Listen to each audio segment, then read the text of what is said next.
Welcome on becoming medico. मैं हूं केशव कुमार और आज हम करने वाले हैं हमारा नेक्स्ट टॉपिक सेल वॉल। देखो कल क्या हुआ, हम देख रहे थे सेल मेम्ब्रेन, ठीक है। यहाँ पे एक चीज़ जो है छूट गया। वो क्या छूट गया हमारा? हाँ, हमारा जो क्या छूट गया है, लेटरल मूवमेंट पे हमने कुछ आपको क्या किया, लेटरल मूवमेंट पे मैं कुछ पॉइंट लिखाना भूल गया। वो क्या है, यहाँ पे आप गौर से देखो। लेटरल मूवमेंट क्या हो रहा है? प्रोटीन का सिर्फ मूवमेंट हो रहा है। लेटरल मूवमेंट क्या हो रहा है? प्रोटीन का, है ना। तो लिपिड जो होती है, लिपिड यहाँ लिख देता हूँ मैं। लिपिड क्या कर सकती है? Flip flop. प्रोटीन जो कर सकती है लेटरल मूवमेंट।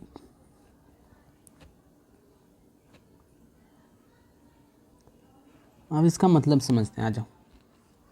देखो फ्लिप फ्लॉप का मतलब क्या हो जाता है? ये जो तेल है ना, तेल इसका जो है तेल में हमारे पास जो ये मुंडी है, ये इधर आ सकता है, ये मुंडी इधर आ सकता है, ये मुंडी इधर आ सकता है, ये मुंडी इधर आ सकता है। तो तेल जो है फ्लिप फ्लॉप कर सकता है। मान लो मैं एक कटोरे में, ये कटोरा है मेरा, इस कटोरे में मैंने तेल भर दिया, तो तेल इधर उधर मूव कर सकते हैं आराम से, कोई समस्या नहीं। या पानी है, पानी में अपने अंदर में ही मूव कर रही, कोई समस्या नहीं। इसको हम फ्लूइडिटी नहीं कहेंगे। फ्लूइडिटी है, इसको हम किसको कहेंगे कि मैं पानी में कितना आराम से तैर पा रहा हूँ। अगर ये पानी है तो मैं पानी में कितना आराम से तैर पा रहा हूँ, हाँ, इसको तैरना कहेंगे ना। ये पानी है तो पानी को तैरना नहीं कर सकते। पानी का मूव कर रही है अपने आप में, पानी ऊपर नीचे हो रही है, तो पानी को तैरना नहीं करते। ये पानी में जो आदमी है वो तैर पा रहा है कि नहीं तैर पा रहा है, ये ज़रूरी है। तो इस तेल में आदमी नहीं, प्रोटीन है। ये तेल का बना हुआ है, इसमें क्या है? प्रोटीन क्या करता है? Lateral movement. लेटरल मूवमेंट क्या हुआ कि ये जो है हमारा प्रोटीन ऐसे लिपिड में मूव कर सकता है, पर इधर से इधर नहीं आएगा, है ना। ऊपर का चीज़ नीचे नहीं आएगा, केवल यही से ऐसे ही जा सकता है। जैसे अगर इसको तैरना है तो ऐसे ऐसे ही तैर सकता है इस पर। अभी कितने आराम से तैर रहा है, इसी को कहते हैं तरलता, फ्लूइडिटी। ये कितने आराम से तैर रहा है, ठीक है। आप पानी में तैरते हो तो आप कितने आसानी से तैर पा रहे हो, इसी को तरलता कहते हैं। तो प्रोटीन पानी इस तेल में कितनी आसानी से तैर पा रहा है, इसी को क्या कहते हैं? तरलता, फ्लूइडिटी। तो फ्लूइडिटी किस पर निर्भर करती है? प्रोटीन के लेटरल मूवमेंट पे, कि प्रोटीन कितना आराम से मूव कर रहा है। लिपिड जो तेल के मूवमेंट पे नहीं, तेल के मूवमेंट को फ्लूइडिटी नहीं कहते, तरलता नहीं कहते, है ना। समझ गए कॉन्सेप्ट? आपको समझ में आ गया? तो ये PYQ में पूछे गए हैं रिसेंटली, ये सब चीज़ें पूछी जाती है, कई सारी टेस्ट सीरीज में पूछी जाती है। अब देखो हम इतने दूर आ चुके हैं और हमने क्वेश्चन आज तक नहीं किया अभी तक। तो मुझे ऐसा लग रहा है कि हमें क्वेश्चंस करनी चाहिए। तो मैंने कुछ आपके लिए होमवर्क रखा है। आ जाओ, होमवर्क क्या रखा है, आ जाओ। मैंने आपके लिए कुछ होमवर्क रखा है। होमवर्क ये रखा है, देखो आपको, देखो क्वेश्चन यहाँ पे लिखा हुआ है, कार्य बताओ GN रामचंद्रन का। ये GN रामचंद्रन ने कौन कौन से कार्य किए थे। GN रामचंद्रन के मैंने 2 पॉइंट्स बताए थे, आपको लिखने हैं। एक कॉपी बना लो, उसमें लिख लो, ठीक है। एक कॉपी बना लो, उसमें मैं देखो आपसे क्या करूँगा, मैं आपसे क्या करूँगा, आपको NCERT के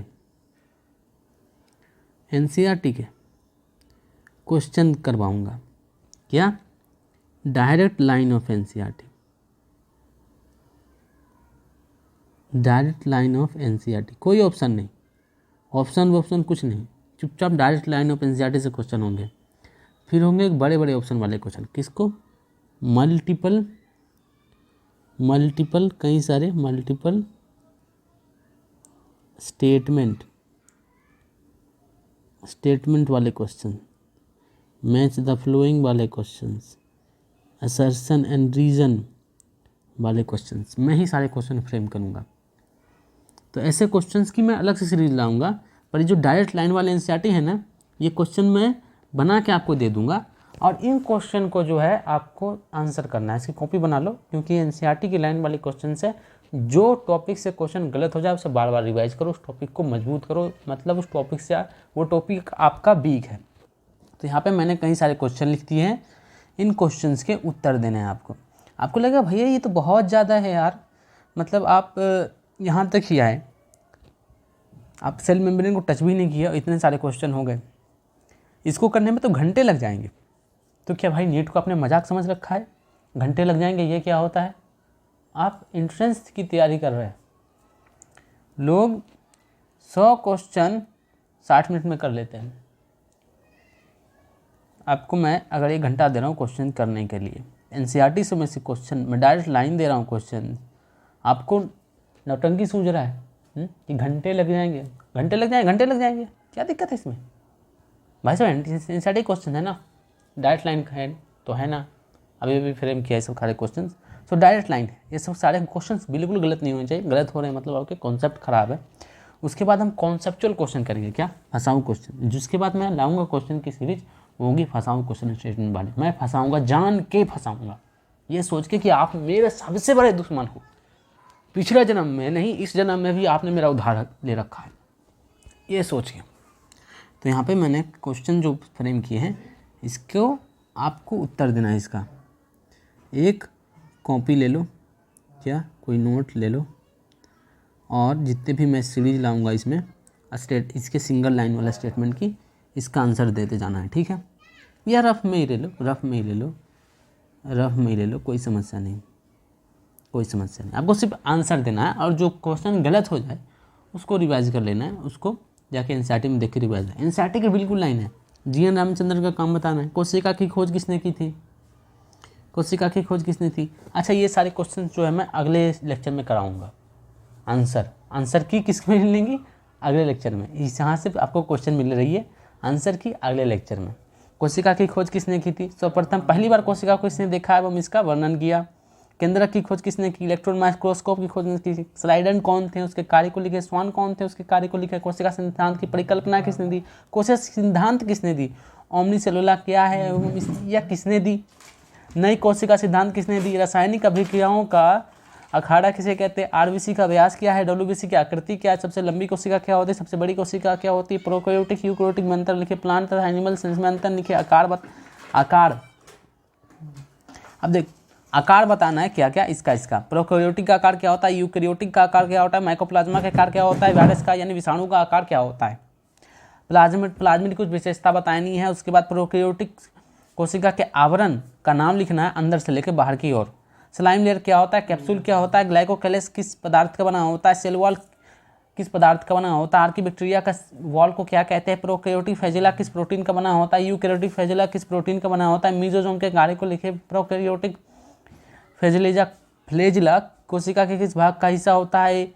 प्रोकैरियोटिक फ्लैजेला के कौन कौन से भाग होते हैं? प्रोकैरियोटिक बैक्टीरिया के कंजुगेशन लैंगिक जनन में कौन सहायता प्रदान करता है? और बैक्टीरिया किसके मदद से चट्टानों में चिपक पाते हैं? अंतःप्रेरित पिंड यानी इंक्लूजन बॉडी के कुछ उदाहरण लिखें। इस क्वेश्चन का आपको उत्तर लिखना है, अपने नोट्स में लिखना है। आप ऑब्वियसली नोट में कॉपी में इसका आंसर लिखना है, और जो आपसे नहीं हो पाए जाओ टॉपिक में एनसीईआरटी में देखो, रिवीजन करो। मैंने एनसीईआरटी हाईलाइट करी है, ठीक उसी तरह एनसीईआरटी में आपको इस सारे उत्तर मिल जाएंगे। कल इसका आंसर की देख लेंगे, ठीक है? मैं करा दूंगा, लेक्चर में सब कुछ कराएंगे, उसके बाद अलग से सीरीज लाएंगे। मैं सोच रहा हूँ पीवाईक्यू ना कराऊँ, यही सब करा दूँ, क्योंकि पीवाईक्यू तो आप कर लोगे खुद से, हर कोई पीवाईक्यू की बुक खरीदता ही है ना? कौन है वो गधा जो नहीं खरीदे पीवाईक्यू का बुक? मैं आके मारूंगा उसे। आ जाओ भाई, तो आज हम करने वाले सेल वॉल। ये करने से पहले जो मैं हम हर लेक्चर में भूल जाता हूँ, वो क्या है हमारा? वो है हमारा कि आप लोगे एक एनसीईआरटी, क्या ओल्ड एडिशन, न्यू एडिशन नहीं खरीदनी, और ओल्ड एडिशन लोगे, खराब पूरा रंगना वाला एनसीईआरटी नहीं कि जिसे आपने पूरा रंग दिया, चिद्दी हो गई वो, नहीं भाई साहब। ओल्ड लेनी है, ओल्ड एनसीईआरटी, बस न्यू खरीदनी है। उसके बाद एक हाइलाइटर या पेंसिल, उसके बाद एक स्टिकी नोट्स या A4 पेपर, या सादा पेपर, कोई एक सादा पेपर, ठीक है? क्योंकि चिपकाने का काम आएगा। एक्स्ट्रा पॉइंट जो मैं लिखता हूँ ये सब, इसको चिपकाने का काम आएगा। आ जाओ, फालतू में नहीं लिखा था मैं एक्स्ट्रा पॉइंट। आजा भाई कोशिका भित्ति को समझते हैं, यूकेरियोटिक कोशिका भित्ति। आ जाओ। तो हमारी क्या थी, जो कोशिका भित्ति किसकी विशेषता है, सेल वॉल अर्थ प्लांट की। और ये बात किसने की थी, स्वान ने कही थी कि कोशिका भित्ति किसकी विशेषता होती है, प्लांट की विशेषता होती है। आ जाओ। अब हमने देखा था कि आर्की बैक्टीरिया में सेल वॉल क्या होता है, स्यूडोमेरिन की बनी होती है। यू बैक्टीरिया में क्या होता है, पेप्टिडोग्लाइकन या म्यूरिन की बनी होती है। एल्गी में किसकी बनी होती है, सेलुलोज, गैलेक्टोज, मैनोज और कैल्शियम कार्बोनेट। प्लांट में किसकी बनी होती है, सेलुलोज, हेमीसेलुलोज, पेक्टोज, प्रोटीन। और फंगाई में किसकी बनी होती है, chitin, polymer of N acetyl glutamine. ये क्या है, होमोपॉलीमर। इस बार शायद क्वेश्चन आया था क्या, इसके ठीक कुछ ही साल पहले इस पे क्वेश्चन आ चुका है। क्या है ये, होमोपॉलीमर क्या होता है कि एक जैसे अरे यार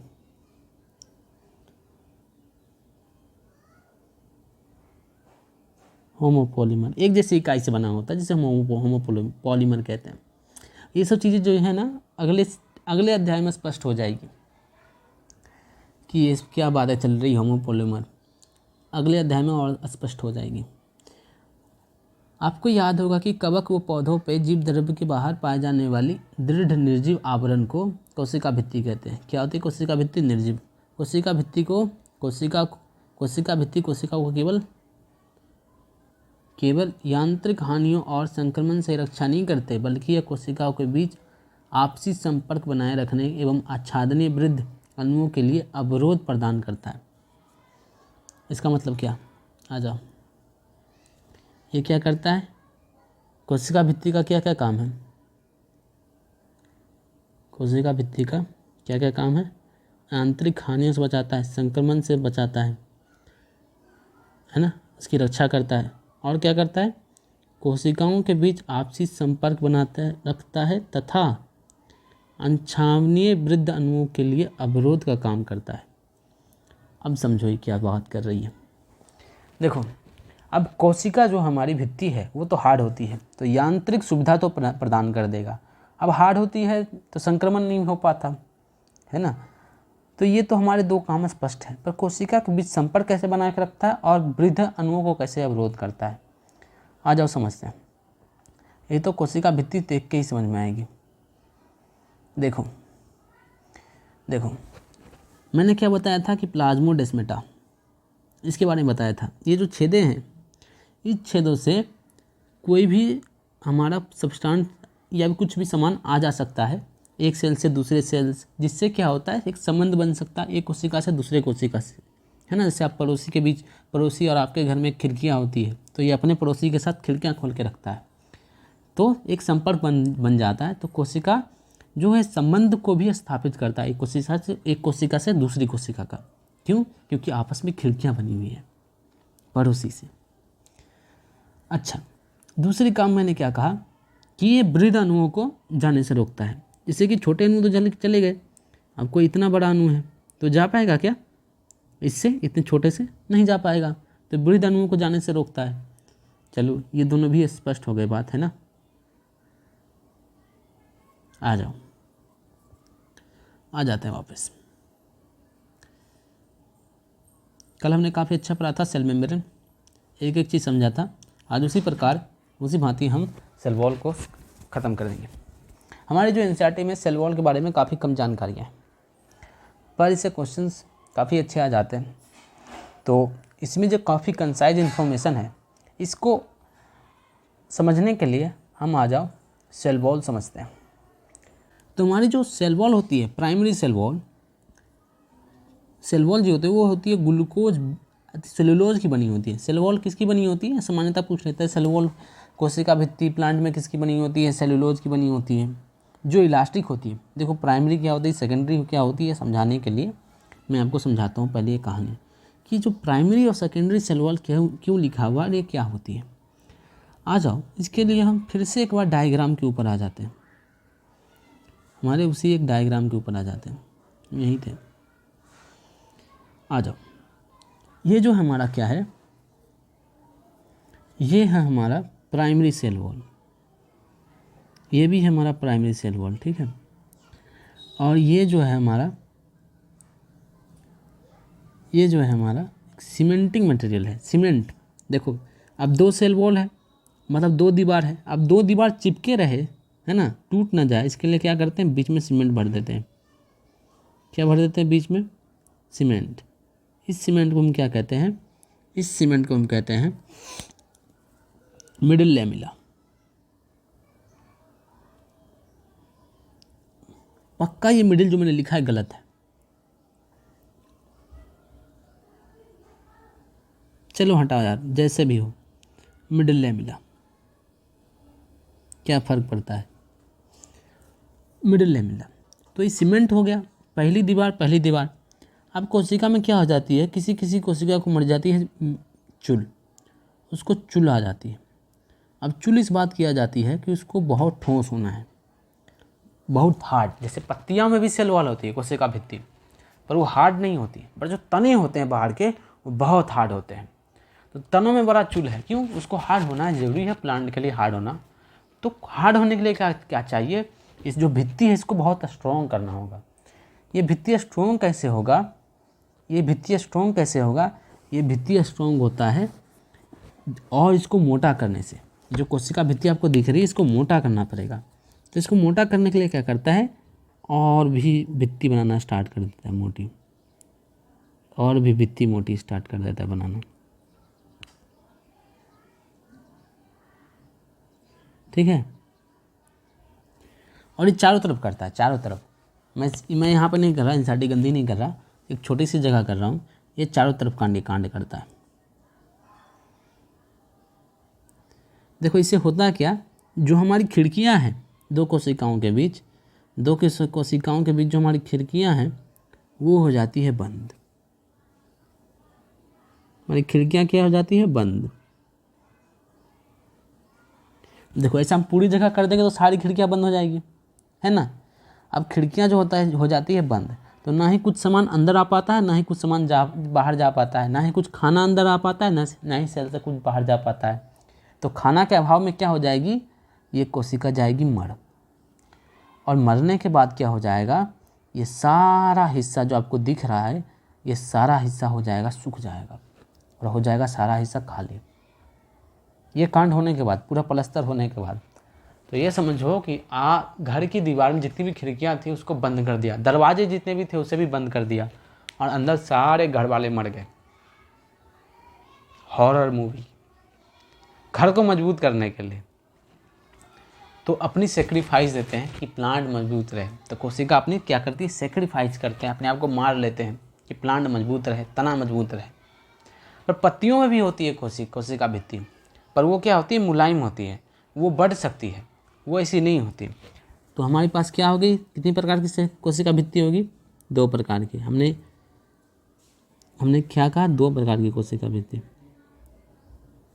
एक तो हमने कहा प्राइमरी, पहला प्राइमरी सेल वॉल, है ना। इलास्टिक देखो, फुल्ली इलास्टिक, फुल्ली फंटास्टिक वाली चड्डी की आती है ना प्रचार, बिल्कुल ऐसी फुल्ली इलास्टिक, फुल्ली फंटास्टिक। ये अपने आप को स्ट्रेच कर सकती है, खींच सकती है। ये भैया फुल्ली इलास्टिक रबड़ की तरह, फुल्ली इलास्टिक, फुल्ली फंटास्टिक, है ना। पर ये फुल्ली इलास्टिक, फुल्ली फंटास्टिक नहीं होती, प्लास्टर हो गया इसमें। सेकेंडरी सेल वॉल जिसमें आ गया वो मर जाएगा, यही समझ लो। क्या है सेकेंडरी सेल वॉल?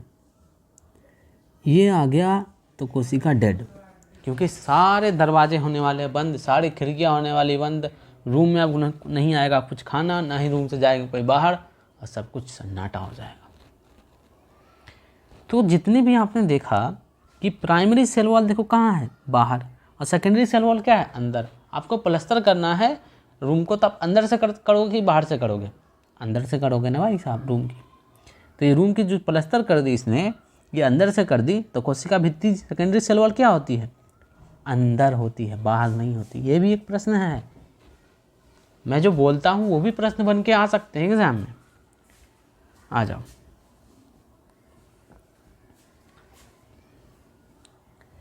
जाओ, अब समझ में आएगी।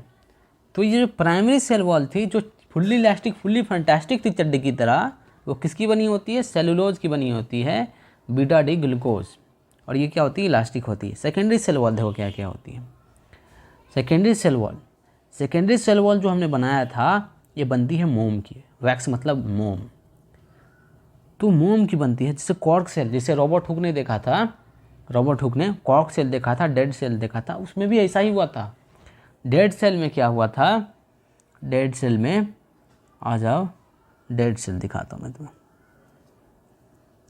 हाँ आ जाओ, देखो ये भी देखो डेड सेल, यहाँ सेकेंडरी सेल वॉल बन गया और इसकी सारी खिड़कियाँ कुल दरवाजे बंद हो गए, कोशिका मर गया, कोई खाना नहीं आ पाया तो कोशिका मर गया और ये जगह हो गया खाली और हो गई कोशिका डेड। मजबूती के लिए करता है कि प्लांट मजबूत हो जाए, तना मजबूत हो जाए। पत्तियों में भी कोशिका भी, पत्तियाँ तो मजबूत नहीं होती उस प्रकार की। आ जाओ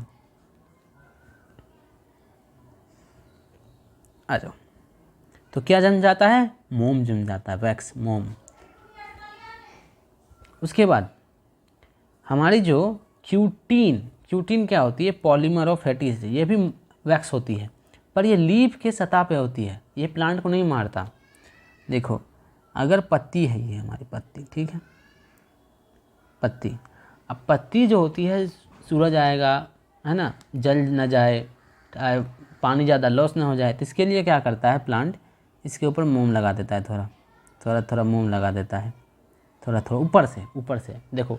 अब क्योंकि अंदर से हुआ था तब तो मर गया था ना, यहाँ पत्तियों के ऊपर लगा दिया तो कोशिका नहीं मरेगी, है ना, पत्तियों के ऊपर लगा दिया बचने के लिए। जैसे कि आपके ऊपर तेल मालिश हो जाए तो आप थोड़ी कुछ हो जाएगा, या अपने पत्तियों पर तेल मालिश कर दिया तो कुछ थोड़ी हो जाएगा, तो बस समझो तेल मालिश है।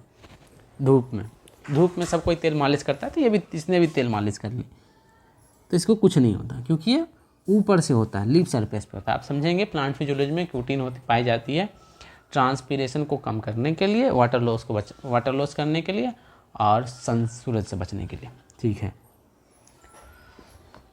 आ जाओ, यही बातें देखो यहाँ पे लिखी दी है मैंने कि आर की बैक्टीरिया, ये बैक्टीरिया, ठीक है।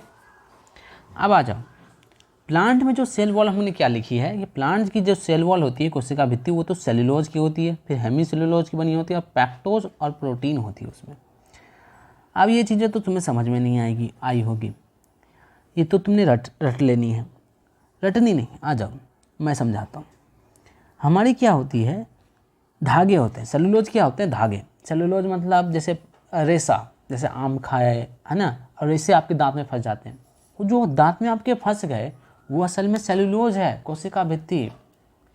हाँ हाँ भाई हाँ, गन्ने में जो वैसे रेशे होते हैं वो क्या है, कोशिका भित्ति। प्लांट में जो पपड़ियाँ निकलती हैं वो क्या होती है, कोशिका भित्ति। दतमन करते हुए जैसे रेशे निकलते हैं दतमन के साथ, वो क्या होती है, कोशिका भित्ति। तो आम के साथ जो रेशे निकल रहे थे उसकी कोशिका भित्ति वो क्या होती है, रेशे की तरह होती है, रेशे की तरह होती है। अभी रेशों को जोड़ने के लिए हेमीसेलुलोज लगाते हैं और पेक्टिन लगाते हैं, हेमीसेलुलोज लगाते हैं और पेक्टिन लगाते हैं। इस रेशों को जोड़ने के लिए क्या करते हैं, हेमीसेलुलोज लगाते हैं और पेक्टिन लगाते हैं, ठीक है। और इसकी जो मैट्रिक्स है उसमें क्या होती है, इसकी जो मैट्रिक्स होती है उसमें प्रोटीन भरा होता है, ठीक है। तो ये हमारा जो है कोशिका भित्ति प्लांट का हमें समझ में आ गया। अब देखो इससे विजुलाइज हो जाएगा आपका, हमारी जो ग्लूकोज होती है, हमने क्या था, ये तो polymer of beta D glucose, beta D glucose. तो हमारी ग्लूकोज, हमारी जो ग्लूकोज होती है वो इस प्रकार की होती है, गोल गोल रिंग की होती है, ठीक है। अब ये ग्लूकोज जो है एक लाइन में लगा हुआ है, ठीक है, ये रिंग की तरह होती है, ऐसे एक साथ लगा सकते हैं एक रिंग में, ठीक है। इसको जोड़ने के लिए हमें किसकी सहायता मिली, किसकी सहायता पड़ी, हेमीसेलुलोज और पेक्टिन की। किसकी सहायता मिली जोड़ने के लिए, हेमीसेलुलोज और पेक्टिन के लिए। तो ये जो हमारे पास रेशे हमारे ग्लूकोज के इसको जोड़ा हमने किससे, हेमीसेलुलोज और पेक्टिन से। किससे, हेमीसेलुलोज और पैक्टिन से, ठीक है, देखो रेसे को हमने बना के यहाँ पे दिखाया। वैसे हम यहाँ पे भी ऐसे ऐसे लगा सकते हैं, कोई ऐसी बात नहीं है। अब आ जाओ, अब हमारे पास एल्गी की सेल वॉल कैसी होती है। एल्गी की सेल वॉल जो होती है उसमें सेल्यूलोज होता है, गैलेक्टोज होता है, मैनोज होता है और कैल्शियम कार्बोनेट होते हैं। अब आ जाओ एल्गी की सेल वॉल को समझें। तो हमारी ये एल्गी की कोशिका है, अब उसके ऊपर ये कठोर कोशिका भित्ति होती है। कोशिका भित्ति को हमने काटा और उसे जूम किया। आ जाओ, सच में जूम कर लिया मैंने तो ये कोशिका भित्ति में देखो सेल्यूलोज थ्रेड है, सेल्यूलोज के रेसे, सेल्यूलोज के क्या है, ये सारे रेसे ऐसे डंडियाँ डंडियाँ दिख रही है, क्या है, सेल्यूलोज के रेसे है ना, सेल्यूलोज के रेसे। और इसके जो बीच में आपको ब्लू ब्लू ब्लू ब्लू दाने दिख रहे हैं मैट्रिक्स में, इसके अंदर बीच बीच में इसमें क्या होता है, गैलेक्टोज, मैनोज और कैल्शियम कार्बोनेट इसमें भरा होता है। तो सेल्यूलोज के रेशे को बीच में गैलेक्टोज, मैनोज, मैनन और कैल्शियम कार्बोनेट भरा होता है। ये क्या होता है, शुगर होता है। गैलेक्टोज और मैनोज क्या होता है, शुगर होता है। गैलेक्टन, मैनन क्या होता है, शुगर होता है। एक और बात,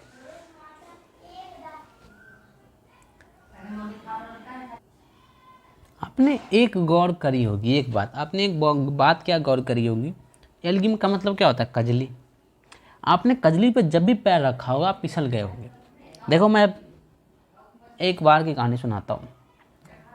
मैं चापाकल पे था और मेरी क्रश जा रही थी और मैं उसे देख रहा था और वहाँ से निकल रहा था और मेरा ध्यान था क्रश पे, नीचे सतह पे नहीं थी, क्योंकि चापाकल पे पानी का जगह है तो वहाँ पे कजली थी।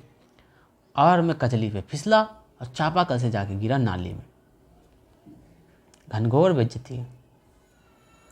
तो बन नहीं पाया, क्योंकि ऐसा कांड होने के बाद तो है ना, क्रश मानने वाली नहीं है, तो कट गया।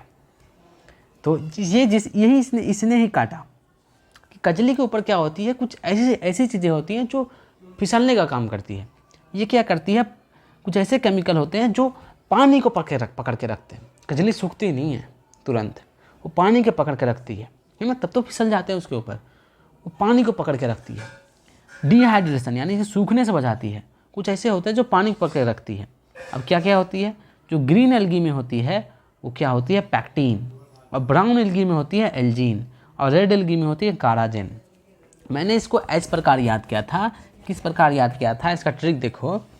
इसका ट्रिक क्या है, देखो ए बी, यहाँ है ए, यहाँ है बी, तो ए बी। एल्जीन किस में आएगा, ब्राउन एल्गी में। उसके बाद यहाँ देखो कारा रा रा, क्या है, कारा कारा रा रा, कारा रा रा रेड, कारा रा रा रा रेड, रा रेड, कारा रा रे रेड। तो ये था ट्रिक मेरा, ठीक है। का रा रेड, क्या है, रा रेड, ठीक है। तो ये है ट्रिक। चलो, तो हम कोशिका भित्ति देखो, हम इसकी भी समझ चुके हैं, इसकी भी समझ चुके हैं। कन्फ्यूजन भी आ गया।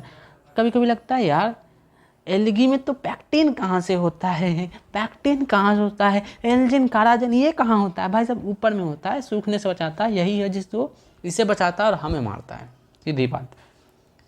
नहीं तो हमारी भी कभी बंदी होती है, ठीक है, हुई नहीं, चलो वो अलग बात है।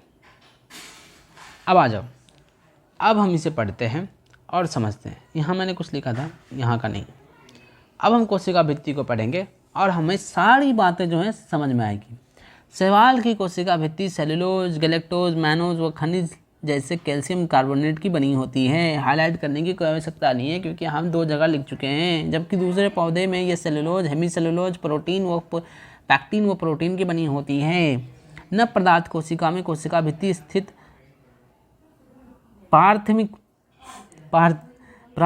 भित्ति में वृद्धि की क्षमता होती है। क्या मैंने बोला, प्राथमिक भित्ति में क्या होती है, वृद्धि की क्षमता होती है। जो लीफ में होती है, पत्तियों में जो कोशिका भित्ति होती है कितनी मुलायम होती है, वृद्धि कर जाती है। जैसे मुलायम मुलायम चीज़ें, जैसे पतले से तने में मुलायम पतले के तने वृद्धि कर जाते हैं, क्योंकि कोशिका भित्ति जो होती है वो पतली होती है, वृद्धि कर जाती है। जो कोशिका भित्ति की परिपक्वता के साथ घटती जाती है, इसकी क्या होती है, वृद्धि की क्षमता घटती जाती है। वह इसके साथ कोशिका के भीतर की तरफ द्वितीय भित्ति का निर्माण होता है। किसका, भीतर के तरफ। कहाँ होता है भाई साहब? भीतर के तरफ, भीतर की तरफ। द्वितीय भित्ति का निर्माण किधर होता है?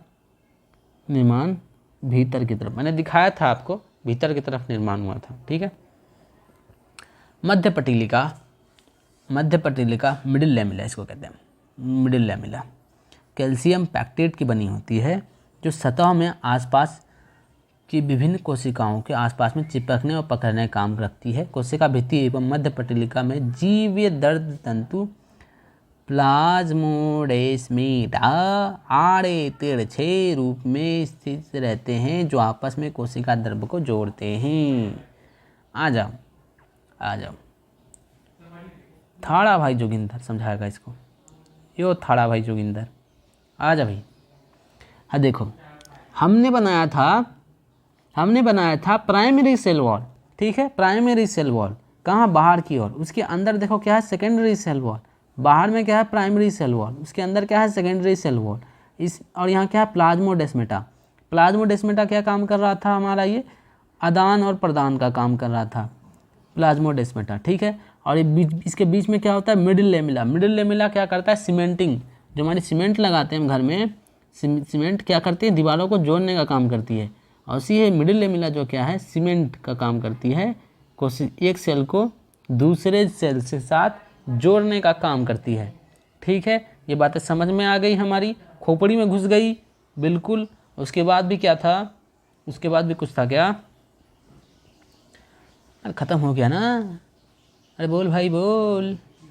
तो अब हम करने वाले हैं अंतःझिल्लिका तंत्र, एंडोमेम्ब्रेन सिस्टम। एंडोमेम्ब्रेन सिस्टम को समझने से पहले यहाँ तो एंडोमेम्ब्रेन सिस्टम में हमारे पास 3 चीज़ें हैं। यहाँ पे तो एक लिखी हुई है, ठीक है। अब यहाँ पे लिखी हुई है, एक यहाँ पे लिखी हुई है एंडोप्लाज्मिक रेटिकुलम और आपकी गोल्जी बॉडी। यहाँ जाओ, लाइसोसोम भी आती है। इसे समझने के लिए हम इसे डायग्राम से समझेंगे। डायग्राम है हमारे पास यहाँ पे गोल्जी बॉडी का। आओ देखते हैं। हमारे पास यहाँ है न्यूक्लियस, यहाँ है न्यूक्लियस मेम्ब्रेन। न्यूक्लियस मेम्ब्रेन से अटैच्ड है हमारी ER, endoplasmic reticulum.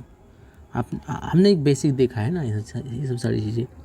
Endoplasmic reticulum, और ये एंडोप्लाज्मिक रेटिकुलम सेल मेम्ब्रेन से कनेक्टेड है। ठीक है, सेल मेम्ब्रेन से कनेक्टेड है। एंडोप्लाज्मिक रेटिकुलम यहाँ पे सेल मेम्ब्रेन से कनेक्टेड है। अब आ जाओ, इस डायग्राम को ज़रा गौर से देखो। यहाँ ये एंडोप्लाज्मिक रेटिकुलम जो है सेल मेम्ब्रेन को बनाता भी है ना। तो इस सेल मेम्ब्रेन की ग्रोथ भी करा रहा है एंडोप्लाज्मिक रेटिकुलम। और ये एंडोप्लाज्मिक रेटिकुलम न्यूक्लियर मेम्ब्रेन से कनेक्टेड है। ठीक है, यहाँ पे देखो, ये एंडोप्लाज्मिक रेटिकुलम से एक वेसिकल, एक थैली बना। ठीक है, थैली का निर्माण हुआ और ये थैली यहाँ से टूट के यहाँ आया। अब ये थैली पिचक गया और ये पिचक के मतलब कई सारे समझ लो कई सारे थैलियाँ पिचक के एक साथ इकट्ठी हो गई है। कई सारी थैलियाँ एक साथ पिचक के इकट्ठी हो गई है। इसे कहते हैं हम गोल्जी कॉम्प्लेक्स। और ये जो थैलियाँ हैं यहाँ पे ये पिचक के क्या करती है, जो इकट्ठी हो गई है, इसमें होता है हमारा प्रोसेसिंग। हमें कोई यहाँ केमिकल बना, कोई केमिकल इसके अंदर, यहाँ पे इसकी जितनी भी है ना एंडोप्लाज्मिक रेटिकुलम, इसके अंदर केमिकल बनता है। अब ये केमिकल की यहाँ पे प्रोसेसिंग होती है। प्रोसेसिंग मतलब थोड़े से बदलाव या कुछ भी करना हो, कुछ अलग से मॉडिफिकेशन करना हो तो हम इसको यहाँ डाल देते हैं। यहाँ पे उसकी प्रोसेसिंग होती है। अब यहाँ से कुछ किसी को हम बाहर फेंक सकते हैं। जैसे हमने वेसिकल बनाया और वेसिकल को यहाँ रिलीज कर दिया है ना। यहाँ से देखो, हमने ये वेसिकल बनाया, ये वेसिकल बनाया। वेसिकल से क्या होता है? वेसिकल से देखो यहाँ पे ये आ गया, उभरने लग गया, धीरे धीरे ये उभरने लग गया और यहाँ पे हल्का सा पतला होने लग गया। और ये दोनों टूट के अलग हो गए और जुड़ गए एक साथ, है ना। और फिर यहाँ पे आके इसने अपना जो भी था सामान उसने रिलीज कर दिया। ये होगी हमारी एंडोप्लाज्मिक रेटिकुलम। इसको हम डिटेल में देखेंगे, पर हम यहाँ डायग्राम में हम देख रहे हैं कि ये सारी चीज़ों हम देख रहे हैं कनेक्टेड है। ये क्या होगी? हमारी वेसिकल्स। इस वेसिकल्स ऐसे लाइसोसोम भी ऐसे ही निकलती है। लाइसोसोम क्या होती है ये हम देखेंगे, अभी सब कुछ देखेंगे, पर हम यहाँ पर सिर्फ देख रहे हैं कि चीज़ें कनेक्टेड है। हमारी यहाँ पे जो मेम्ब्रेन है ये मेम्ब्रेन से, इस मेम्ब्रेन से कनेक्टेड है, एक तो सेल मेम्ब्रेन से कनेक्टेड है, एक तो न्यूक्लियर मेम्ब्रेन से कनेक्टेड है, एंडोप्लाज्मिक रेटिकुलम, और एंडोप्लाज्मिक रेटिकुलम से ही गोल्जी बॉडी कनेक्टेड है, वेसिकल्स कनेक्टेड है, यहाँ से वेसिकल्स ही यही गोल्जी बॉडी से निकल रहे हैं। तो ये सारी चीज़ें कनेक्टेड है, एक चीज़ें एक दूसरे के साथ कनेक्टेड है, इसलिए हमने इसे एक सिस्टम कहा है। सिस्टम कैसे, जैसे कि आपके खाना खाने के लिए कई सारे ऑर्गन होते हैं, खाना पचाने के लिए है ना, आपके कई सारे ऑर्गन एक साथ काम करते हैं, एक सिस्टम बनाते हैं, तो आप उसे डाइजेस्टिव सिस्टम कहते हो। डाइजेशन के लिए एक नहीं कई सारे ऑर्गन एक साथ काम करते हैं, तो आप उसे एक सिस्टम कहते हो। तो उसी प्रकार एक व्यवस्था कहते हो, है ना, एक व्यवस्था बनती है, कई सारे लोग काम करते हैं। तो यहाँ पे कई सारे लोग एक साथ मिलके काम कर रहे हैं, ये सब मिलके काम कर रहे हैं, तो व्यवस्था बन रही है, जिसे हमने एंडो मेम्ब्रेन, देखो कुल के पास मेम्ब्रेन है, अंदर में देखो सेल के अंदर है, तो सबके पास क्या है, मेम्ब्रेन है, सबके पास मेम्ब्रेन है, इसलिए हमने इसे एंडो मेम्ब्रेन सिस्टम कहा है। अब देखो यहाँ पे अलग अलग नाम जो है हमारे पास गोल्जी बॉडी के है, जो हम बाद में देखेंगे। यहाँ हम आते हैं एंडो मेम्ब्रेन सिस्टम पे, जो हमने एनसीईआरटी में यहाँ देखी है। आ जाओ, एंडो मेम्ब्रेन सिस्टम, झिल्लीदार अंगक कार्य व संरचना के आधार पर एक दूसरे से काफ़ी अलग होते हैं। इसमें बहुत से ऐसे होते हैं जिसके कार्य एक दूसरे से जुड़े रहते हैं। इन्हें अंतः झल्लिका तंत्र के अंतर्गत रखते हैं। जैसे हमने देखा एक दूसरे से जुड़े हुए थे, हमारे जो एंडोप्लाज्मिक रेटिकुलम थे वो बना रहा था वेसिकल्स, जो कि गोल्जी बॉडी बना रहा था, गोल्जी बॉडी वेसिकल्स बना रहे थे अगेन, और वेसिकल्स कई सारे लाइसोसोम बना सकता है ना। तो इसका सारी चीज़ें क्या है, जुड़ी हुई है। और वैक्यूल्स, देखो वेसिकल्स या वैक्यूल्स बना सकते हैं। तो हम क्या कहेंगे, एंडोप्लाज्मिक रेटिकुलम के अंतर्गत क्या क्या आता है, अंतःप्रद्रव्य जालिका, एंडोप्लाज्मिक रेटिकुलम, गोल्जी का या गोल्जी बॉडी, लसानिका या लाइसोसोम, रसधानी या वैक्यूल या वेसिकल्स, है ना, रसधानी वेसिकल्स। यहाँ पे हम इसका इंग्लिश ट्रांसलेशन कर दें, वेसिकल्स, लाइसोसोम। ठीक इसी नीट में 2023 नीट एंट्रेंस में इससे क्वेश्चंस आया है, इस टॉपिक से क्वेश्चंस आया है। और उसमें क्या था, और उसमें था कि एंडोमेम्ब्रेन का कौन पार्ट नहीं है, कहाँ गया शायद। तो हमारे पास जो है सूत्रकनिकाएं यानी माइटोकॉन्ड्रिया, हरित लवक यानी क्लोरोप्लास्ट, और परऑक्सीसोम क्या है, ये जो अंग हैं ये इससे संबंध नहीं रखते, इसके कार्य उपयुक्त अंगों से संबंधित नहीं है, तो इसे अंतःझिल्लिका तंत्रिका के अंतर्गत नहीं रखते हैं। तो ये कौन कौन से, माइटोकॉन्ड्रिया, क्लोरोप्लास्ट और परऑक्सीसोम एंडोमेम्ब्रेन के पार्ट नहीं है। ठीक है, हमने देखा कौन कौन से कनेक्टेड है, तो हमने उसे देख लिया। हमने अभी तक इससे नहीं देखा है, तो ये सब सारी चीज़ें नहीं हैं। अभी हमने क्या देखा है, Golgi body, endoplasmic reticulum, vesicles, ये सारी चीज़ें कनेक्टेड हैं। जब ये कनेक्टेड है तो हमने इसे एक सिस्टम कहा है। और जो चीज़ें जो हमारे पास और भी हैं मेम्ब्रेन बाउंड, माइटोकॉन्ड्रिया भी मेम्ब्रेन बाउंड होती है, क्लोरोप्लास्ट भी मेम्ब्रेन बाउंड होती है, परऑक्सीसोम भी मेम्ब्रेन बाउंड होती है, जिसे अभी हम डिटेल में देखेंगे। क्योंकि मेम्ब्रेन बाउंड है और इसकी कनेक्टेड नहीं है, तो हम इसे एंडो मेम्ब्रेन सिस्टम के अंतर्गत नहीं रखते हैं। ठीक है, हाल फिलहाल में ही क्वेश्चन आया है। अब आ जाओ एंडोप्लाज्मिक रेटिकुलम। अब हम समझते हैं एंडोप्लाज्मिक रेटिकुलम। एंडोप्लाज्मिक रेटिकुलम का डायग्राम देखो आप यहाँ पे, इसे हम कहते हैं एंडोप्लाज्मिक रेटिकुलम। एंडोप्लाज्मिक रेटिकुलम जो होते हैं हमारे पास, ये दो प्रकार के होते हैं।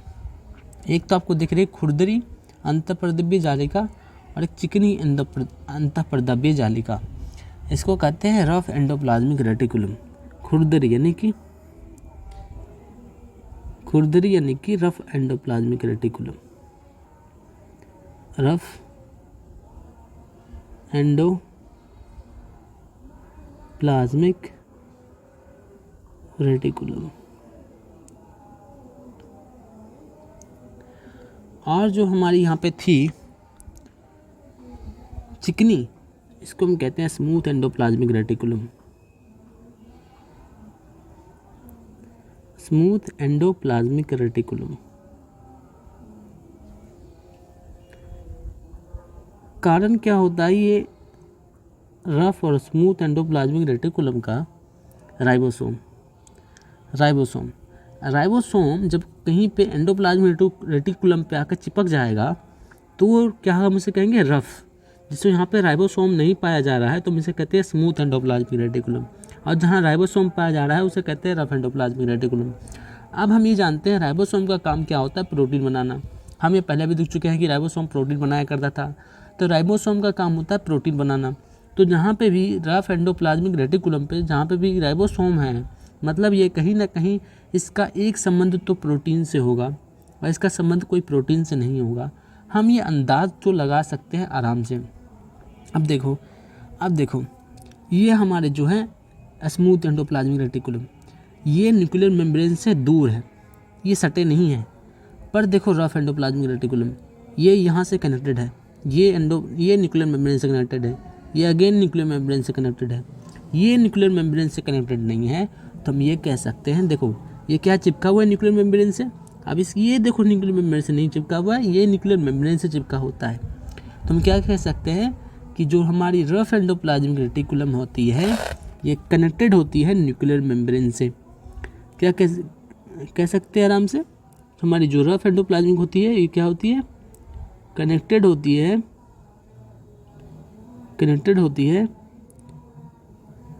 न्यूक्लियर मेम्ब्रेन से। आज हम एंडो मेम्ब्रेन सिस्टम तक कंप्लीट कर लेंगे। आ जाओ। तो हमारे पास एंडो मेम्ब्रेन सिस्टम में हमारे पास पहला आ चुका है, हमारे पास अंतःप्रदिव्य जालिका एंडोप्लाज्मिक रेटिकुलम। रेटिकुलम का मतलब क्या होता है?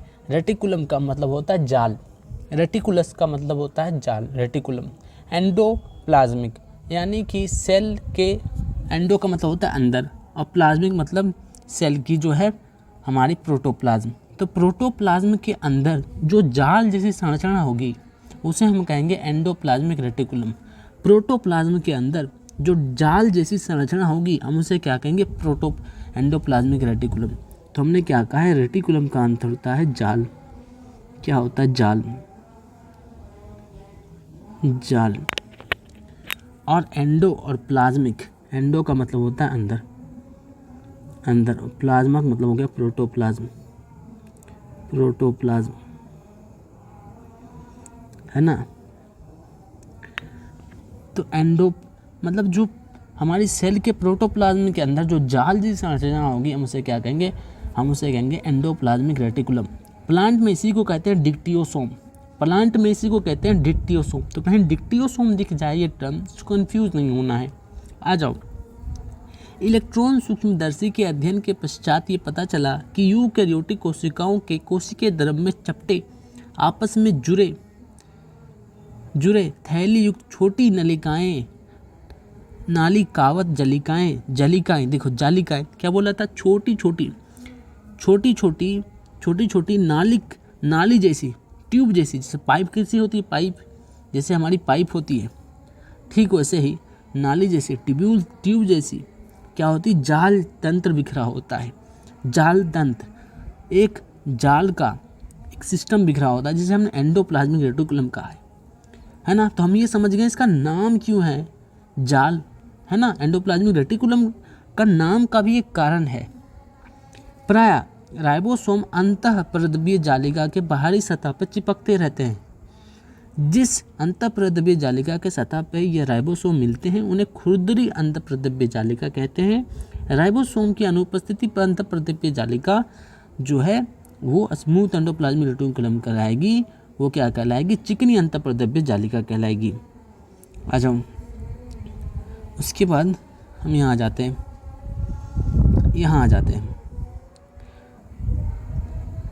अतः इसे चिकनी अंतःप्रद्रव्य जालिका कहते हैं। जो कोशिकाएं प्रोटीन संश्लेषण एवं स्रवण में सक्रिय भाग लेती है उन्हें खुरदरी अंतःप्रद्रव्य जालिका बहुतायत में मिलती है। देखो ऐसा क्यों? ऐसा क्यों? क्योंकि खुरदरी अंतःपरदेशीय जालिका पर क्या होता है? राइबोसोम। हमने क्या कहा था? राइबोसोम। अब राइबोसोम का काम क्या है? राइबोसोम का काम है प्रोटीन बनाना। राइबोसोम का काम है प्रोटीन बनाना। तो जहाँ पे भी राइबोसोम अटैच होगा वो तो प्रोटीन बनाने का काम करेगा। तो हमारी जो रफ एंडोप्लाज्मिक रेटिकुलम है, खुरदरी अंतःपरदेशीय जालिका, वो प्रोटीन संश्लेषण, वो स्रवन यानी कि प्रोटीन का निर्माण करना, स्रवन यानी सिक्रीशन करना, बाहर भेजना सेल के, ये उसका काम होता है। इसमें भाग लेती है। उसमें खुरदरी अंतःपरदेशीय जालिका बहुतायत में मिलेगी। ये काफ़ी फैली हुई तथा केंद्रक के बाह्य झिल्ली तक फैली होती है। हमने देखा भी था। ये जो हमारी न्यूक्लियर मेम्ब्रेन से कनेक्टेड होती है, पहले तो न्यूक्लियर मेम्ब्रेन से यहाँ कनेक्टेड होती है और सेल मेम्ब्रेन तक इधर कनेक्टेड होती है देन काफ़ी बड़ी होती है। तो यही कह रही है ये काफ़ी फैली होती है तथा केंद्रक के बाह्य झिल्ली तथा केंद्रक के बाह्य झिल्ली तक फैली होती है। अब देखो ये क्या कह रही है? ये काफ़ी फैली हुई तथा केंद्रक के बाह्य झिल्ली का तक फैली होती है। अब देखो यहाँ पे समझो ये क्या कह रहा है। यहाँ पे हम बात कर रहे हैं रफ एंडोप्लाज्मिक रेटिकुलम का। अब रफ एंडोप्लाज्मिक रेटिकुलम पे ही एक पॉइंट जोड़ दिया कि ये केंद्रक के बाह्य झिल्ली तक फैली होती है, मतलब केंद्रक तक ये पहुँची होती है ना। एक सेल मेम्ब्रेन के साथ वहाँ पे होती है, वहाँ से फैलती न्यूक्लियर मेम्ब्रेन के पास आ जाती है। तो ये क्या करती है? जब वहाँ सब जुड़ी होती है, जब ये न्यूक्लियर मेम्ब्रेन के साथ जुड़ी होती है, तो ये जो रफ एंडोप्लाज्मिक रेटिकुलम है, RER, रफ एंडोप्लाज्मिक रेटिकुलम, यही बनाती है क्या? न्यूक्लियर इन्वेलप, है ना। तो हम इसके शॉर्ट फॉर्म भी लिख देते हैं। आ जाओ, शॉर्ट फॉर्म हमने नहीं लिखा था, आ जाओ शॉर्ट फॉर्म भी लिख देते हैं। क्या है शॉर्ट फॉर्म? Rough ER। शायद आपको कोई भजन कीर्तन का गाना भी सुनाई दे। क्यों? क्योंकि आस पास में ही नहीं, बहुत दूर में है ये गाना। कोई भजन कीर्तन हो रहा है, एक्चुअली हर समय होता ही रहता है। तो कहीं ना कहीं एक रेस्ट्रिक्शन आ जाती है कंटेंट बनाने की। समझ में नहीं आता कब कंटेंट बनाया जाए, कब से एक शांति का माहौल आ जाए। अभी 10 बज रहा होगा और अभी भी शांति नहीं है। 4 बजे मैं उठ जाऊं फिर भी शांति नहीं होगी। मुझे समझ में नहीं आता कब इन्हें शांति मिलेगी। स्वर्ग जाने की इतनी तीव्र जिज्ञासा मैंने आज तक किसी में नहीं देखी। शायद मैं भी वृद्धावस्था में जाके ऐसा ही हो जाऊं कि स्वर्ग जाने की इतनी तीव्र जिज्ञासा आ जाए। फिलहाल हम इसका नामकरण करेंगे। मैं सिर्फ ये कह सकता हूँ कि मैं प्रयास करूँगा कि आवाज़ ना आए। जब तक मैं बोलता रहूँगा तब तक वो आवाज़ सुनाई नहीं देगी। आ जाओ, स्मूथ एंडोप्लाज्मिक रेटिकुलम। जब मैं शांत हो गया तो आपको वो आवाज़ सुनाई देगी। आ जाओ भाई। उसके बाद हमने ये जो समझ लिया, क्योंकि यहाँ से क्वेश्चन एंसर्टी छुपा के बना देती है, लोगों को लगता है कि भाई साहब कहाँ से आ गए। अब आ जाओ, हमारे पास एंडोप्लाज्मिक रेटिकुलम, गोल्जी उपकरण पे हमने काफ़ी सारे, यहाँ जो लिखी हुई है ये सारी चीज़ें, ये गोल्जी उपकरण पे। क्यों? आ जाओ। चिकनी अंतःपरदेशीय जालिका प्राणियों में लिपिड संश्लेषण के मुख्य स्थल होते हैं। अब देखो, हमारी जो रफ एंडोप्लाज्मिक रेटिकुलम है उसके ऊपर क्या होती है? राइबोसोम। अब जो राइबोसोम है प्रोटीन का काम करती है, तो जो प्रोटीन का काम करती है वो तो राइबोसोम ने रफ एंडोप्लाज्मिक रेटिकुलम को दे दिया। अब जो स्मूथ एंडोप्लाज्मिक रेटिकुलम है वो तो प्रोटीन नहीं बना सकती। जब वो प्रोटीन नहीं बना सकती तो उसके पास क्या क्या ऑप्शन हो गए? या तो वो कार्बोहाइड्रेट बनाए या तो वो लिपिड बनाए। क्या कर सकती है? या तो वो कार्बोहाइड्रेट बनाए या तो लिपिड बनाए, क्योंकि हमारे पास 3 ही मेजर जो है, हमारे पास ऐसे चीज़ है, फ्रेमवर्क, जो हमारे पूरे सिस्टम को बनाती है। क्या है? एक तो कार्बोहाइड्रेट, दूसरे लिपिड और तीसरा प्रोटीन। कार्बोहाइड्रेट, लिपिड और प्रोटीन। मैं से सिंपल साधारण भाषा में कहूँ तो चीनी यानी शुगर, वो वाला चीनी नहीं जो आप खाते हो, ऐसा भी कोई भी शुगर, जैसे कि आलू या कोई भी शुगर जिसमें होता है, कार्बोहाइड्रेट जिसमें होती है ना, जिससे एनर्जी मिलती है। कोई भी ऐसा शुगर यानी कार्बोहाइड्रेट जिसमें भी वसा आती, मंड हो। तो जो भी हमारे पास है स्टार्च जिसमें होता है, कुछ भी, शुगर यानी कार्बोहाइड्रेट, तो जिसमें भी शुगर हो, चीनी हम मैंने हिंदी में कह दिया, तो जिसमें भी शुगर हो या जिसमें तेल हो, या तो तेल हो गया, शुगर हो गया, या प्रोटीन, तो तीन ही चीज़ हो सकता है। अब हमने तो कह दिया कि रफ एंडोप्लाज्मिक प्रोटीन बना रहा है, तो स्मूथ दो ही चीज़ उसके पास रह गया ऑप्शन, या तो ये कार्बोहाइड्रेट बनाएगा या तो लिपिड बनाएगा। अब ये कार्बोहाइड्रेट नहीं बनाता, क्यों? कार्बोहाइड्रेट कहाँ बनती है? हमारे क्लोरोप्लास्ट में। कार्बोहाइड्रेट हमारी कहाँ बनती है? क्लोरोप्लास्ट में। केवल प्लांट एक कार्बोहाइड्रेट बनाते हैं और कोई कार्बोहाइड्रेट नहीं बनाता। ये हमें भी पता है कि केवल प्लांट एक कार्बोहाइड्रेट बनाते हैं और कोई कार्बोहाइड्रेट नहीं बनाता। बाकी हम कार्बोहाइड्रेट कंज्यूम करते हैं प्लांट को खा के, है ना, हम कार्बोहाइड्रेट कंज्यूम करते हैं प्लांट को खा के। तो क्लोरोप्लास्ट में कार्बोहाइड्रेट बनता है। कार्बोहाइड्रेट मतलब ऊर्जा के स्रोत, चीनी ऊर्जा के स्रोत। तो हम ऐसे ही जादू है नहीं, हम ऊर्जा के स्रोत तो दूसरों को खा के लेते हैं ना।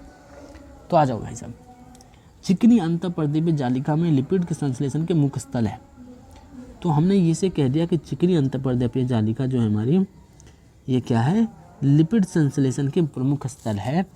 लिपिड की भांति स्टेरोल हार्मोन चिकनी अंतःपर्दीय जालिका में मिलते हैं।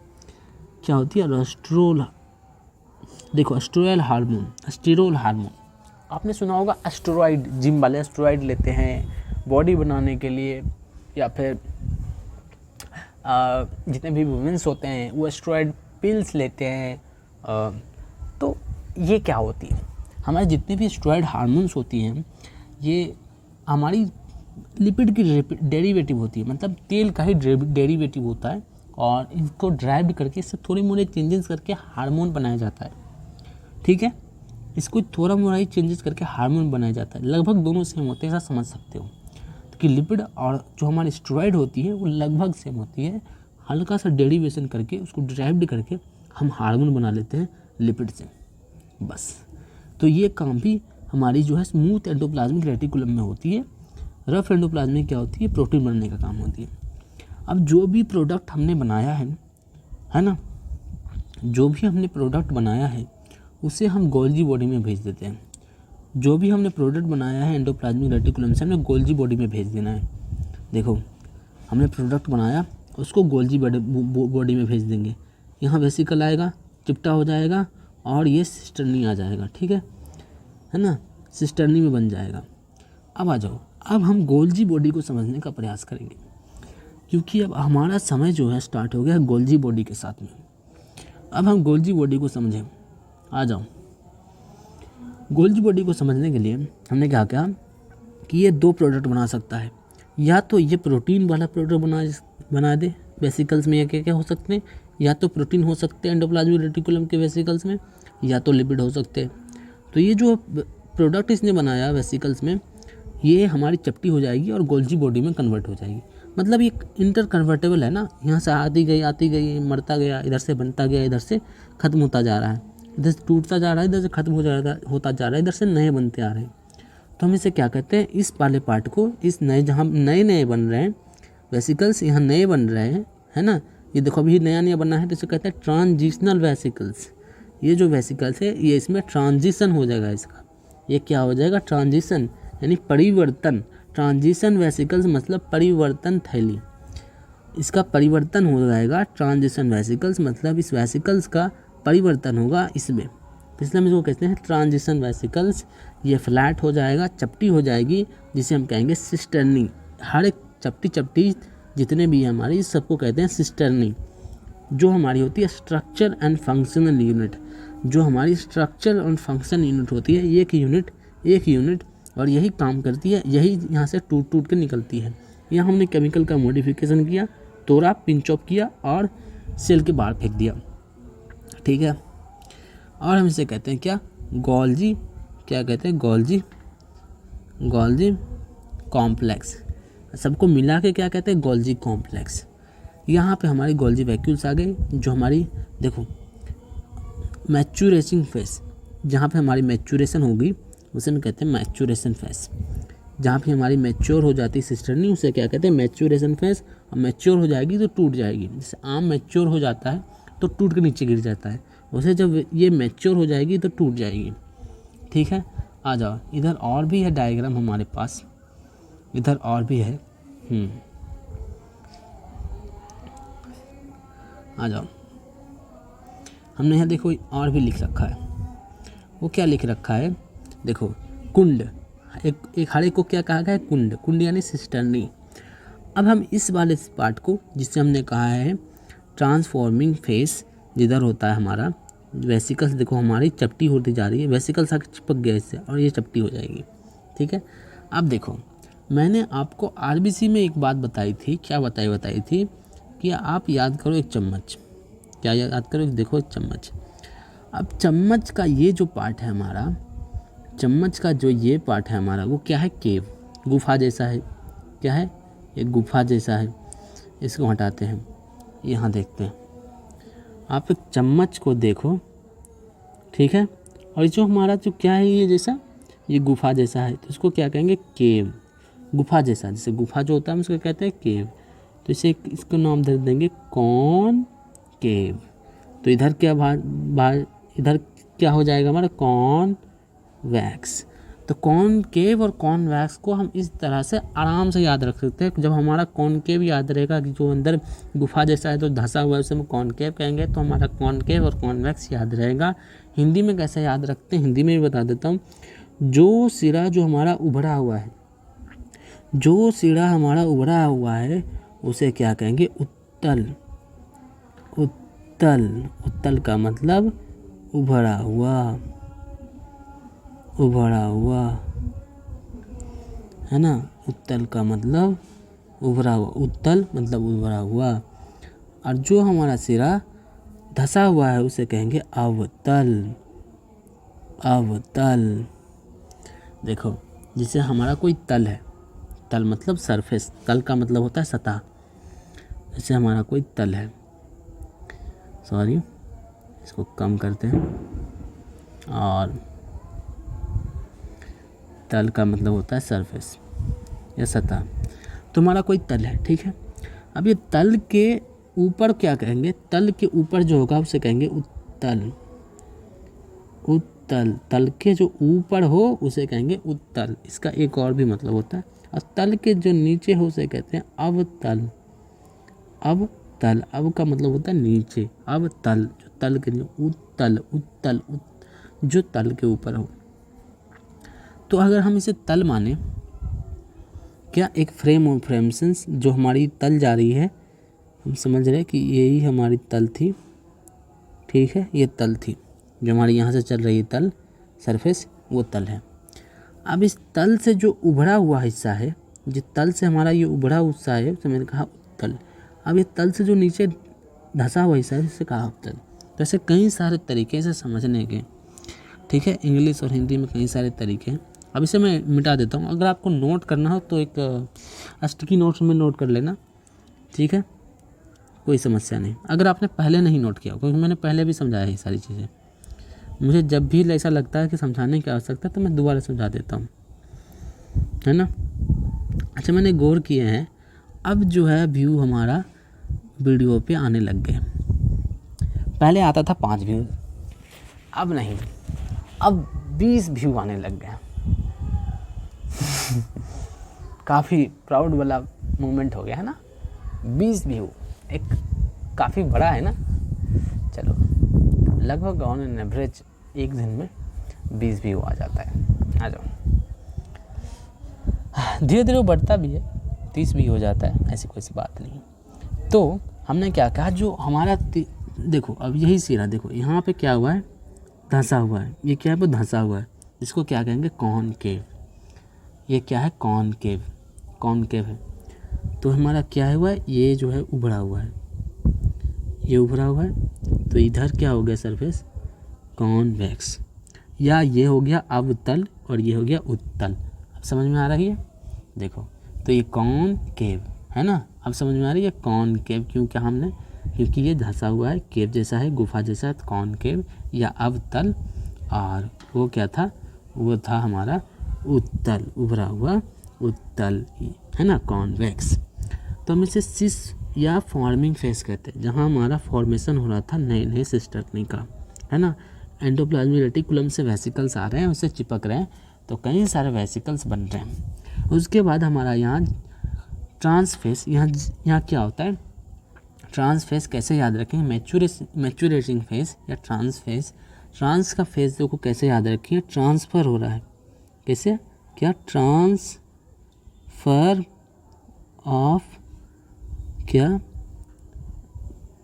वेसिकल्स। सो जहाँ गोल्जी बॉडी में वेसिकल्स का ट्रांसफ़र हो सेल से, उसे कहते हैं ट्रांसफेस। और जो जैसे आम मैच्योर होने के बाद टूट के गिर जाता है, उसे सिस्टर्नी मैच्योर होने के बाद उससे प्रोडक्ट निकल के बाहर चली जाती है। ठीक है, तो ये समझ में आ गई। और एक बात, क्योंकि गोल्जी में कई सारी चीज़ें आके जुड़ रही है और आके कई सारी चीज़ें निकल रही है ना। देखो गोल्जी में कई सारी चीज़ें आके जुड़ रही है, कई सारी चीज़ें निकल रही हैं, यहाँ वेसिकल्स बन रहा है, तो ये पूरा इलाका खाली होना चाहिए, भरा नहीं होना चाहिए। हमारा जितना भी ये पूरा इलाका है, इतना पूरा इलाका है, ये खाली करना चाहिए, है ना, कोई इलाका में होना नहीं चाहिए। तो हम कहते हैं कि ये एक्सक्लूसिव इलाका है गोल्जी कॉम्प्लेक्स के केवल। क्या है, एक्सक्लूसिव। जैसे हमने कई बार इसे एग्जाम्पल लिया है कि एंकर कहते हैं exclusive on this channel, exclusive मतलब केवल यही मिलेगा, केवल यही मिलेगा, स्पेसिफिक है यहाँ के लिए। तो हमने कहा है इसलिए हमने क्या कहा है, ये एक्सक्लूसिव है इस जोन के लिए। ये जो पूरा जगह है ये एक्सक्लूसिव है गोल्जी बॉडी के लिए। तो जोन ऑफ एक्सक्लूजन क्या है, zone of exclusion, exclusive zone है केवल गोल्जी बॉडी के लिए, तो जोन ऑफ एक्सक्लूजन है ना। तो Golgi complex is surrounded by organelle free cytoplasm, जहाँ कोई भी अदर ऑर्गेनिल नहीं होते, उसके काम में डिस्टर्ब नहीं करते, उसे एक्सक्लूसिव होते हैं गोल्जी बॉडी के लिए, ताकि कोई समस्या ना हो अपना काम करने में। अब आ जाओ, गोल्जी बॉडी जो होती है उसे कहते हैं प्लूरोमॉर्फिक सेल ऑर्गेनली, रूप परिवर्तित क्यों कहते हैं, क्योंकि इसका रूप हमेशा बदलता रहता है। कई सारी वेसिकल्स आके से मिलते रहते हैं, ये टूटता फूटता रहता है, क्योंकि ये टूटता फूटता रहता है, नया बनता रहता है, टूटता फूटता रहता है, इसलिए इसका रूप बदलता रहता है। अब क्योंकि इसका रूप बदलता रहता है, इसलिए हम कहते हैं इससे रूप परिवर्तित। ठीक है, उसके बाद और ये रूप किस प्रकार बदलता है, अगर जिसका मेटाबॉलिज्म है, अगर मेटाबॉलिज्म में कई सारे सिक्रेशन करने हैं तो हमारा ये फास्ट होने लगेगा, रूप बदलने लगेगा। और स्लो करना है तो ये स्लो हो जाएगा, ऐसा कोई है ना, कम हो जाएगा सिस्टर्नी। तो आ जाओ भाई साहब, अब हम आगे बढ़ते हैं। ये सारी चीज़ें समझ में आ गई है। अब देखो गोल्जी कॉम्प्लेक्स में जो होते हैं 3 भाग होते हैं। गोल्जी कॉम्प्लेक्स में क्या होते हैं, 3 भाग होते हैं। कौन कौन से होते हैं, गोल्जी सिस्टर्नी, गोल्जी वेसिकल्स और गोल्जी वैक्यूल्स। गोल्जी सिस्टर्नी जो हमारी फंक्शनल, स्ट्रक्चरल और फंक्शनल यूनिट है, जैसे हमें चिपटा जो है ये सिस्टर्नी है, ठीक है। और गोल्जी वेसिकल्स जो हमारी रिलीज हुई है गोल्जी वेसिकल्स ये वाली, ठीक है, जो हमारी रिलीज हुई है। और गोल्जी वैक्यूल्स जो रिलीज वैक्यूल्स जितने भी हैं वेसिकल्स जो फ्यूज हो जाते हैं वैक्यूल्स बनाते हैं। जैसे हमारी ये जो है ये है वेसिकल्स, ये जो हमारी क्या है ये है वेसिकल्स, और जो ये है वह है क्या, वैक्यूल्स। ये यहाँ से टूटा, एक यहाँ से टूटा और दोनों आके मिल गए, एक यहाँ से टूटा, एक यहाँ से टूटा और दोनों आके मिल गए और बन गया गोल्जी वेसिकल से गोल्जी वैक्यूल्स। तो हमारे गोल्जी वेसिकल्स के, गोल्जी कॉम्प्लेक्स के 3 पार्ट हो गए, गोल्जी सिस्टर्नी, गोल्जी वेसिकल्स और गोल्जी वैक्यूल्स। ठीक है, आगे बढ़ते हैं। अब देखो इसके कई सारे काम हैं, गोल्जी बॉडी के कई सारे काम हैं जो यहाँ पे लिखे हुए हैं निम्न प्रकार से। क्या क्या काम है, ये तो सिक्रीशन करती है, मतलब कई सारी चीज़ों को सेल्स के बाहर फेंकती है। देखो हमारे पास, देखो एक बार मैंने बताना भूल गया, अगर हमारे पास सेल में राइबोसोम होते हैं, कोशिका में कई सारे राइबोसोम होते हैं, एंडोप्लाज्मिक रेटिकुलम पे भी राइबोसोम होता है। अगर कोशिका के अंदर ही कोई प्रोडक्ट बनाना हो, प्रोटीन बनाना हो, जो प्रोटीन कोशिका के अंदर ही यूज होना है, तो या इससे हो जाए या इससे हो जाए, फर्क नहीं पड़ता, इससे हो जाए या इससे हो जाए। पर अगर कोशिका कुछ बाहर भेजना हो तो उसे पक्का इसी से करना होगा, पक्का जो हमारी रफ एंडोप्लाज्मिक पे जो राइबोसोम है उसी से करना होगा। क्यों, इसका जो भी बनेगा प्रोटीन वो जाएगा थैली में, थैली से आएगा इसमें वेसिकल्स में, सिस्टर्नी में, सिस्टर्नी से फिर इसका होगा मॉडिफिकेशन, कुछ बदलाव होंगे उसके बाद आएगा वेसिकल्स में, वैक्यूल्स में और सेल से बाहर फेंक दिया जाएगा। तो जो भी ऐसा सामान हो जो सेल से बाहर फेंका जा सकता है उसका क्या होगा, ऐसा जो भी सामान है जो सेल से बाहर फेंका जाता है, जो हमें सिक्रीशन करना है वो हमें एंडोप्लाज्मिक रेटिकुलम पे, रफ एंडोप्लाज्मिक रेटिकुलम पे बनवाना होगा। जो हमारी रफ एंडोप्लाज्मिक रेटिकुलम पे बनेगी वही सेल से बाहर जा पाएगी। जो हमारी साइटोप्लाज्म राइबोसोम है वो ऐसा काम नहीं कर सकती। तो जो अंदर जितने भी प्रोटीन बनेंगे वो साइटोप्लाज्म राइबोसोम भी कर सकता है, एंडोप्लाज्म और हमारी जो एंडोप्लाज्मिक रेटिकुलम पे राइबोसोम है वो भी कर सकता है। पर जब कुछ रिलीज करने की बात हो तो वो केवल और केवल रफ एंडोप्लाज्मिक वाले राइबोसोम ही कर सकते हैं। ठीक है, आ जाओ। तो हमने देखा सिक्रीशन, अब ग्लाइकोसाइडेशन और ग्लाइकोसाइलेशन। अब आ जाओ, ग्लाइकोसाइडेशन और ग्लाइकोसाइलेशन क्या होता है। देखो अब गोल्जी बॉडी का काम क्या होता है। गोल्जी बॉडी का काम होता है ग्लाइकोसाइडेशन और ग्लाइकोसाइलेशन, जो हमारी गोल्जी कॉम्प्लेक्स में होता है। ग्लाइकोसाइडेशन मतलब फॉर्मेशन ऑफ ग्लाइकोलिपिड, मतलब ग्लाइकोसाइडेशन, और ग्लाइकोसाइलेशन मतलब फॉर्मेशन ऑफ ग्लाइकोप्रोटीन। तो जितने भी ग्लाइकोलिपिड और ग्लाइकोप्रोटीन बनेंगे कहाँ बनेंगे, गोल्जी कॉम्प्लेक्स में। अब मैं समझाता हूँ। ये जो लिपिड कहाँ बना था, स्मूथ एंडोप्लाज्मिक रेटिकुलम में। ठीक है, और ये प्रोटीन कहाँ बना था, रफ एंडोप्लाज्मिक रेटिकुलम में। ये गोल्जी बॉडी क्या कर रही है, इसके ऊपर क्या लगा रही है, इसके ऊपर शुगर लगा रही है। इसके ऊपर क्या लगा रही है, शुगर ऐड कर रही है। इसके ऊपर क्या लगा रही है, शुगर ऐड कर रही है। क्यों, हमारी जो एक एंडोप्लाज्मिक रेटिकुलम है प्रोटीन बना रही थी, एक एंडोप्लाज्मिक रेटिकुलम लिपिड बना रही थी। तो हमारी गोल्जी बॉडी जो है वो शुगर बना रही है, शुगर को ऐड कर रही है उसके अंदर। समझ गए बात, वो आकर से चेपता है उसके ऊपर, मॉडिफिकेशन करता है। समझ गए बात, आ जाओ भाई साहब। तो ग्लाइकोसाइलेशन और ग्लाइकोसाइडेशन हम भी समझ गए। फॉर्मेशन ऑफ लाइसोसोम ठीक देखने वाले हैं। जो हमारी आत्महत्या की थैली होती है, कई सारे एंजाइम होते हैं, पचाने के एंजाइम होते हैं, पचाने के लिए, है ना। तो जितने भी पचाने के एंजाइम अगर इसमें भर दे, ऐसे प्रोटीन जो कि पचा सकता है, ऐसे एंजाइम बना दे जो पचा सकता है, तो उसे थैली में पचाने वाले एंजाइम भी बना सकते हैं। तो हमारी यही जो थैली है, जो वैक्यूल्स है, यही लाइसोसोम का काम कर जाएगी अगर इसके अंदर ऐसे एंजाइम हो जो पचा सकते हैं। तो लाइसोसोम और फॉर्मेशन ऑफ एक्रोसोम, ये जो ठीक लाइसोसोम ही है, ये एक्रोसोम होता है स्पर्म में। स्पर्म में यही एक्रोसोम बन जाता है। तो स्पर्म में एक्रोसोम बनाने का काम भी यही होता है। एक्रोसोम क्या होता है, एक्रोसोम होता है हेड, देखो एक्रोसोम होता है, जैसे ये स्पर्म है, अरे यार sorry Shaktimaan, again very sorry. तुम्हारा अगर ये स्पर्म है, ठीक, स्पर्म का ये हेड बॉडी है या टेल है, तो स्पर्म का जो ये हेड होता है, इसमें होते हैं लाइसोसोम के कई सारे एंजाइम, इसी को कहते हैं एक्रोसोम।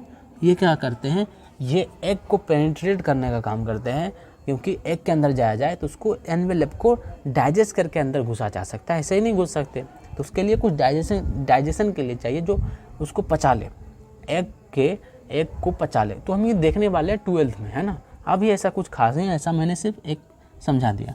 तो acrosome cell plate formation plant में। अब देखो, help in cell wall, help in cell division, ये एक ऐसा टॉपिक है जो है ना बच्चों को इतना समझ में नहीं आता। और दूसरी बात, मैंने अभी सेल वॉल पढ़ाया, और अभी मिस कर दिया कि प्लांट में सेल डिवीज़न कैसे होते हैं, क्योंकि सेल वॉल में ये आता था।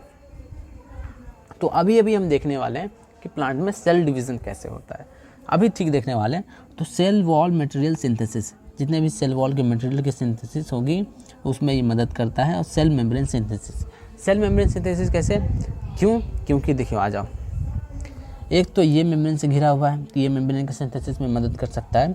दूसरा ये वेसिकल से रिलीज कर करके सेल्स, अगर इसमें मेम्ब्रेन आके फ्यूज़ होगा तो ये मेम्ब्रेन बड़ा होगा ना, अगर एक्स्ट्रा मेम्ब्रेन आके इससे फ्यूज हो रही है तो मेम्ब्रेन तो बड़ा होगा ना, मेम्ब्रेन की सिंथेसिस होगी। अच्छा, तो ये सारे काम हमने देख लिए, ये भी देख लिया। आ जाओ एक बार इसकी रीडिंग मार लेते हैं।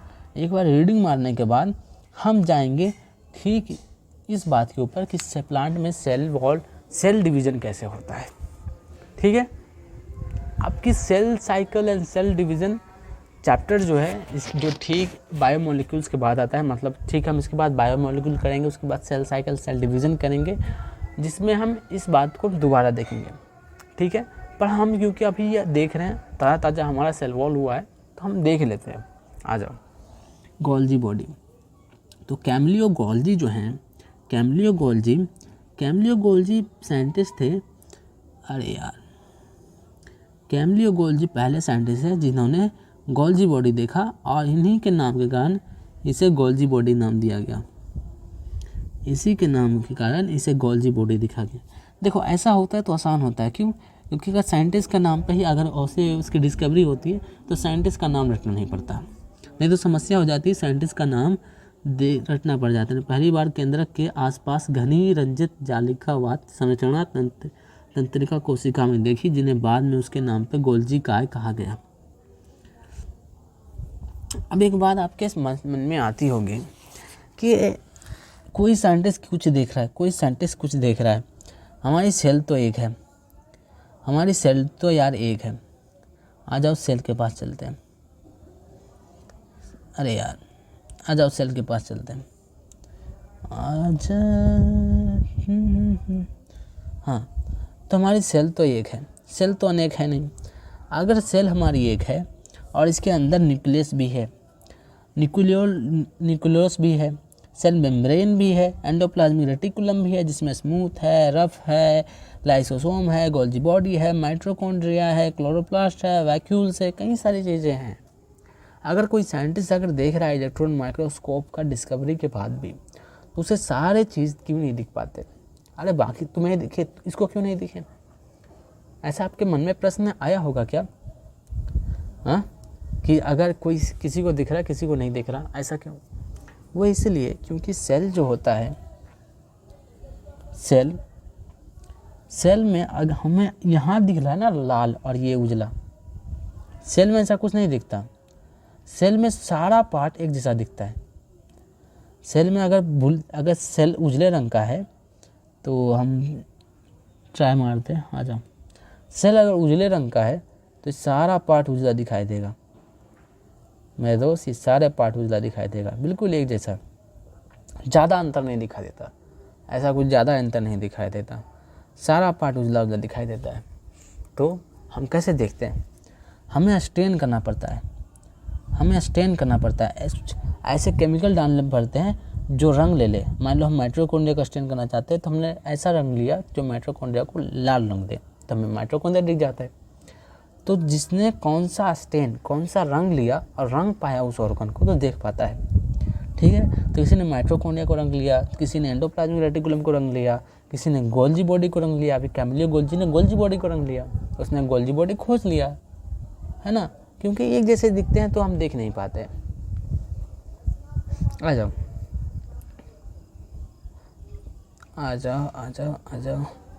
हमें शॉर्टकट यूज़ करना चाहिए था अभी। आ जाओ भाई साहब। हाँ, बहुत सारी चपटी डिस्क आकार की थैली या कुंड से मिलकर बनी होती है, जिनका व्यास क्या होता है? 0.5 माइक्रोमीटर से 1 माइक्रोमीटर। ये एक दूसरे से समांतर ढेर में मिलते हैं, जिन्हें जालिकाएं कहते हैं। आ जाओ, क्या कहते हैं? जालिकाएं कहते हैं। एक दूसरे से समांतर होती है, मतलब पैरेलल। देखो, अगर ये लाइन मैंने बनाई, ओह सॉरी शक्तिमान, सॉरी, आजा भाई साहब, ब्लू करते हैं। अगर मैंने ये लाइन बनाई और इसके ही समांतर ठीक पैरेलल में, ठीक इसके जैसे ही ठीक इसके ऊपर अगर लाइन बना दी, समांतर कहलाएगी। अगर मैंने ये लाइन बनाई ऐसे करके लाइन बना दी, समांतर नहीं होगी। ये दोनों जो है हमारी, ये डिस्टेंस बराबर होनी चाहिए, ये समांतर नहीं होगी। पर इसकी ये जो डिस्टेंस है और ये डिस्टेंस दूरी जो है दोनों बराबर है, तो समांतर है। जैसे रेल की पटरियाँ, जो रेल की पटरियों जैसा बराबर बराबर दूरी पे होती है उसे समांतर कहते हैं। आ जाओ, जिन्हें जालिकाएं कहते हैं। गोल्जी काय में कुंडों की संख्या अलग अलग हो सकती है। कुंडों की संख्या, कुंडों यानी सिस्टर्नी की संख्या क्या होती है, अलग अलग हो सकती है ना, बदलते रहते हैं, इसीलिए हम इसे पॉलीमॉर्फिक ऑर्गेनिक कहते हैं, रूप परिवर्ती। इसलिए हम क्या कहते हैं, रूप परिवर्ती। तो यहाँ से क्वेश्चन बन जाते हैं। एनसीईआरटी में ये नहीं दिया हुआ कि रूप परिवर्ती है, शायद दिया होगा, हम आगे पढ़ लेते हैं। गोल्जी, हाँ आ जाओ। गोल्जी कुंड केंद्रक के पास सकेंद्रित व्यवस्थित होते हैं, जिसमें निर्माणकारी सतह, उद्देनदार शीर्ष व परिपक्व सतह उत्तलावतल ट्रांस होती है। देखो, इसे हमने अभी तुरंत देखा। इसने कहा निर्माणकारी सतह शीर्ष था, निर्माणकारी सतह जो है क्या है, शीर्ष। और जो हमारी परिपक्व है, हमने इसे क्या कहा, मैच्योरेटिंग फेज। परिपक्व को क्या कहा था, मैच्योरेटिंग फेज। आ जाओ, मैच्योरेटिंग फेज,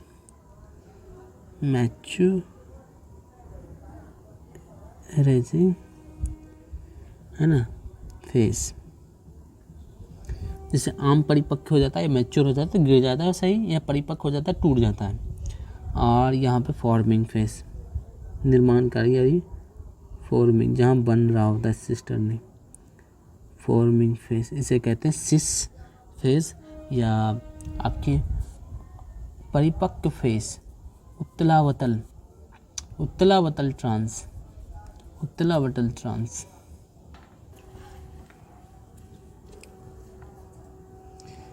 बाप रे, इतना छोटा दिख रहा है, मक्खी का मुंडी हो गया ना, मक्खी का मुंडे, कुछ कर भी नहीं सकते। ऐसा मैंने जूम कर दिया ना, तो लिख लेना इसी के बीच में, ठीक है। कुछ ऐसा है नहीं, क्योंकि इसको ज़्यादा बड़ा नहीं कर सकते, ट्राई करते हैं। आ जा, बड़ा हो जा सिम, इतना बड़ा, इसको भी कर दे। तो हमारा जो निर्माणकारी फेज था वो क्या था, वो था उत्तल या कॉन्वेक्स। मैं डायग्राम बना दिया है ना, डायग्राम से देख लेना, ठीक है। और ये था का कॉनकेव या अवतल। चलो अब आ जाओ। देखो यहाँ कुछ कन्फ्यूजन सा हो रहा है। क्या कन्फ्यूजन हो रहा है मुझे, उत्तलावतल, और यहाँ देखो उन्नोदोत्तर। क्या है, मैंने आज तक ऐसी चीज़ें नहीं पढ़ी, मैंने उन्नोदोत्तर, मैंने आज तक ऐसी चीज़ें नहीं पढ़ी। यहाँ तो क्या होना चाहिए, तो यहाँ तो होना चाहिए था उत्तल, और यहाँ होना चाहिए अवतल, उत्तल से अवतल ट्रांस। क्या यार, इसको क्या समस्या है। मैं जो डायग्राम बनाया ना, डायग्राम कहाँ बनाया, एनसीईआरटी में लिख दी। एनसीईआरटी में जो लिख दी ना, कॉन्वेक्स सिस या फॉर्मिंग फेस। कॉन्वेक्स को मैंने क्या कहा था, समझाया भी था, हिंदी में लिख देते हैं। आ जाओ, हिंदी कॉन्वेक्स को मैंने क्या बताया था, उत्तल, ठीक है। और आपके कॉनकेव को बताया था अवतल, ठीक है। अच्छा, आप लोग कमेंट नहीं करते, आपको क्या चाहिए। ट्रेन आया, रेलगाड़ी, छुक रेलगाड़ी। हमारी रेलगाड़ी भी पहुंच चुकी है, स्टेशन पे आने वाली है। स्टेशन पे आने के बाद ये लेक्चर हो जाएगा समाप्त। तो देवी सज्जनों, अंगक सिस व ट्रांस सतह पूर्णतः अलग अलग होते हैं। अब यहाँ से बनेंगे स्टेटमेंट वाले क्वेश्चंस। अंगक सिस व ट्रांस पूर्णतः अलग अलग होते हैं, लेकिन आपस में जुड़े रहते हैं, ठीक है। गोल्जी काय का मुख्य कार्य द्रव्य को संवेशिष्ट कर अंतः कोशिकी लक्ष्य तक पहुंचाना या कोशिका के बाहर स्रवण करना है। गोल्जी काय का मुख्य कार्य क्या है, अंतः कोशिकीय लक्ष्य तक पहुंचाना या कोशिका के बाहर स्रवण करना। अभी अभी मैंने बताया था कि जो प्रोटीन हमें जो चाहिए, प्रोटीन जो चाहिए, मैंने यहाँ कहीं लिखा था, मिटा भी दिया, बताओ। हमने कहा क्या था कि जो हमें प्रोटीन चाहिए, हमें प्रोटीन जो चाहिए यहाँ पे हमें जो प्रोटीन यहाँ पे चाहिए, प्रोटीन जो मैं यहाँ पे है राइबोसोम साइटोप्लाज्म में, और राइबोसोम जो है एंडोप्लाज्मिक रेटिकुलम पे। ये हमारी क्या कर सकती है, ये हमारी हम एक काम करते हैं, हम इसे परमानेंट करते हैं, और परमानेंट करेंगे ब्लैक कलर से, और जब ब्लैक कलर से इसे हम बाकायदा परमानेंट करेंगे। और थोड़ा कम आ जाओ, तो हमने कहा राइबोसोम, अभी भी हम पेंसिल पे हैं, पेन पे आना चाहिए था। Ribosome ribosome ribosome ribosome ribosome ribosome ribosome ribosome ribosome. हमने क्या कहा, ये जो राइबोसोम हमारा साइटोप्लाज्म में है, राइबोसोम साइटोप्लाज्म में है, ये क्या कर सकता है, ये केवल अंदर में जो काम है उसी को, अंदर की आवश्यकता की पूर्ति की देखो मेरी हिंदी भी खराब है, सकता मैंने कुछ तो लिखी है आवश्यकता, जो कि गलत है। आवश्यकता, अंदर की आवश्यकता। और जो हमारी रफ एंडोप्लाज्मिक रेटिकुलम पे राइबोसोम है, ये क्या कर सकता है, ये क्या कर सकता है, सिक्रीशन भी कर सकता है, और प्लस ये काम भी कर सकता है, दोनों कर सकता है। तो हमारी जो इससे जो प्रोटीन निकलेगी, अब प्रोटीन जो इसमें आएगा वो क्या हो सकता है, उसके चांसेस है कि वो सेल से बाहर भी चले जा सकते हैं और सेल में के अंदर भी काम आ सकते हैं। ठीक है, तो ये गोल्जी बॉडी भी यही काम कर रहा है। गोल्जी बॉडी में जो प्रोटीन आया, ये सेल से बाहर भी भेज सकता है और सेल में भी काम ले सकता है। तो यही चीज़ें एनसीईआरटी में यहाँ लिखी हुई है कि गोल्जी बॉडी का प्रमुख कार्य क्या है, गोल्जी बॉडी का प्रमुख कार्य क्या है, प्रमुख कार्य क्या है कि अंतःकोशिकीय लक्ष्य तक पहुँचाना। जो कोशिका के अंदर है वहाँ तक लक्ष्य को भी पहुँचाएगा, या कोशिका के बाहर सेवन करना है। ठीक है, देखो कोशिका के अंदर भी कई सारे लक्ष्य होते हैं। जो हमारी लाइसोसोम है कोशिका के अंदर रहेगी, हमारे कई सारे वेसिकल हैं तो कोशिका के अंदर रहेंगी, तो वो भी कोशिका के अंदर रहेगी। ठीक है, तो सामान्य से चीज़ें भी कोशिका के अंदर रह सकती है, जरूरी ना कि प्रोटीन वाली चीज़ें ही हों। तो वो एंडोप्लाज्मिक रेटिकुलम के साथ जुड़ी है, तो मैंने वो भी समझा दिया। आ जाओ, तो संविशिष्ट द्रव्य अंतःप्रेरित जालिका को पुटिका के रूप में गोल्जी काय के सिरे में संगठित होकर परिपक्व की सतह की ओर गति करते हैं।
संवेशिष्ट द्रव्य अंतःप्रद्रव्य जालिका से पुटिका के रूप में गोल्जी काय सिरे से संगठित होकर परिपक्व सतह की ओर गति करते हैं।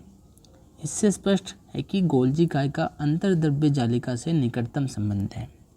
एक बात क्या कह रहा है, ये यही बात कह रहा है कि गोल्जी वो हमारी जो एंडोप्लाज्मिक रेटिकुलम से वेसिकल्स बनती है। अब वेसिकल्स जो है हमारी ये सिस फेज पे आके इसे बन जाती है और आपकी मैच्योरेशन फेज या ट्रांस फेज से यहाँ निकल जाती है। यही बातें कह रही है, हाईलाइट करने की कोई आवश्यकता नहीं है क्योंकि हम ये बातें पहले भी समझ चुके हैं। आगे बढ़ो भाई। और ये बताता है कि दोनों संबंध बनाए रखे हुए हैं। अंतःपर्दव्य जालिका पे उपस्थित राइबोसोम द्वारा प्रोटीन का संश्लेषण होता है, जो गोल्जी काय में ट्रांस सिरों से निकलने के पूर्व इसके कुंड में रूपांतरित हो जाते हैं। इनके कुंड में रूपांतरित हो जाते हैं। गोल्जी काय ग्लाइकोप्रोटीन व ग्लाइकोलिपिड निर्माण का प्रमुख स्थल है। ग्लाइकोप्रोटीन और ग्लाइको निर्माण का प्रमुख स्थल है। इसको भी हाईलाइट नहीं करूँगा, क्यों? देखो, ग्लाइकोप्रोटीन और ग्लाइकोलिपिड, ग्लाइकोप्रोटीन ग्लाइकोलिपिड के निर्माण का प्रमुख स्थल है। लिपिड किसने बनाया था? Smooth endoplasmic reticulum. और हमारी जो प्रोटीन किसने बनाई थी? Rough endoplasmic reticulum. और इसमें शुगर ऐड करके ग्लाइकोप्रोटीन और ग्लाइकोलिपिड बनाने का काम किसने किया? हमारी गोल्जी बॉडी। ठीक है, तो हमारा गोल्जी बॉडी है वो समाप्त हो चुका है। अब हमें देखना है कि जो सेल वॉल जो होती है हमारी डिवीजन, सेल डिवीजन प्लांट्स में कैसे कराता है गोल्जी बॉडी। आ जाओ, हमारे पास जगह है,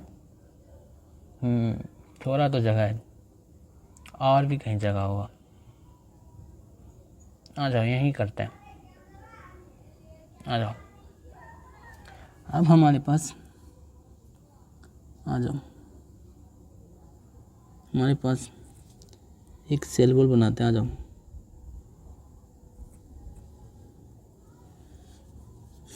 हाँ, मैं चाहता हूँ ये आ जाओ थोड़ा सा, हाँ ठीक है, आ जाओ भाई। देखो, हमारा ये सेल वॉल है, क्या है? प्लांट सेल का सेल वॉल है। प्लांट सेल, पादप कोशिका का क्या है? कोशिका भित्ति, सेल वॉल। अब हमारा जो है सेल में दो चीज़ें बन चुकी हैं। एक न्यूक्लियस यहाँ भी बन चुका है, एक न्यूक्लियस यहाँ भी बन चुका है। आपने देखा कि सेंट्रियोल जो होता है, सेंट्रोसोम या सेंट्रियोल, प्लांट में नहीं होता। अब सेंट्रियोल या सेंट्रोसोम क्या करता है? वो कोशिका में ये जो है ये यहाँ पे चीरने का काम करता है, या फिर ये मटेरियल को बांटने का काम करता है। तो इसको चीरने का काम करता है यहाँ से बीच से। अब क्योंकि इसको यहाँ से बीच से उसे चीर दे, है ना, सेंस तो बनाती है, बीच से चीर दे, पर ये सेल वॉल को चीर नहीं पाएगा, है ना, सेल वॉल को चीर नहीं पाएगा। तार जैसे रचना होती है, तार, तो बीच में तार घुसा के इसको चीर तो दे, पर इसको नहीं चीर पाएगा।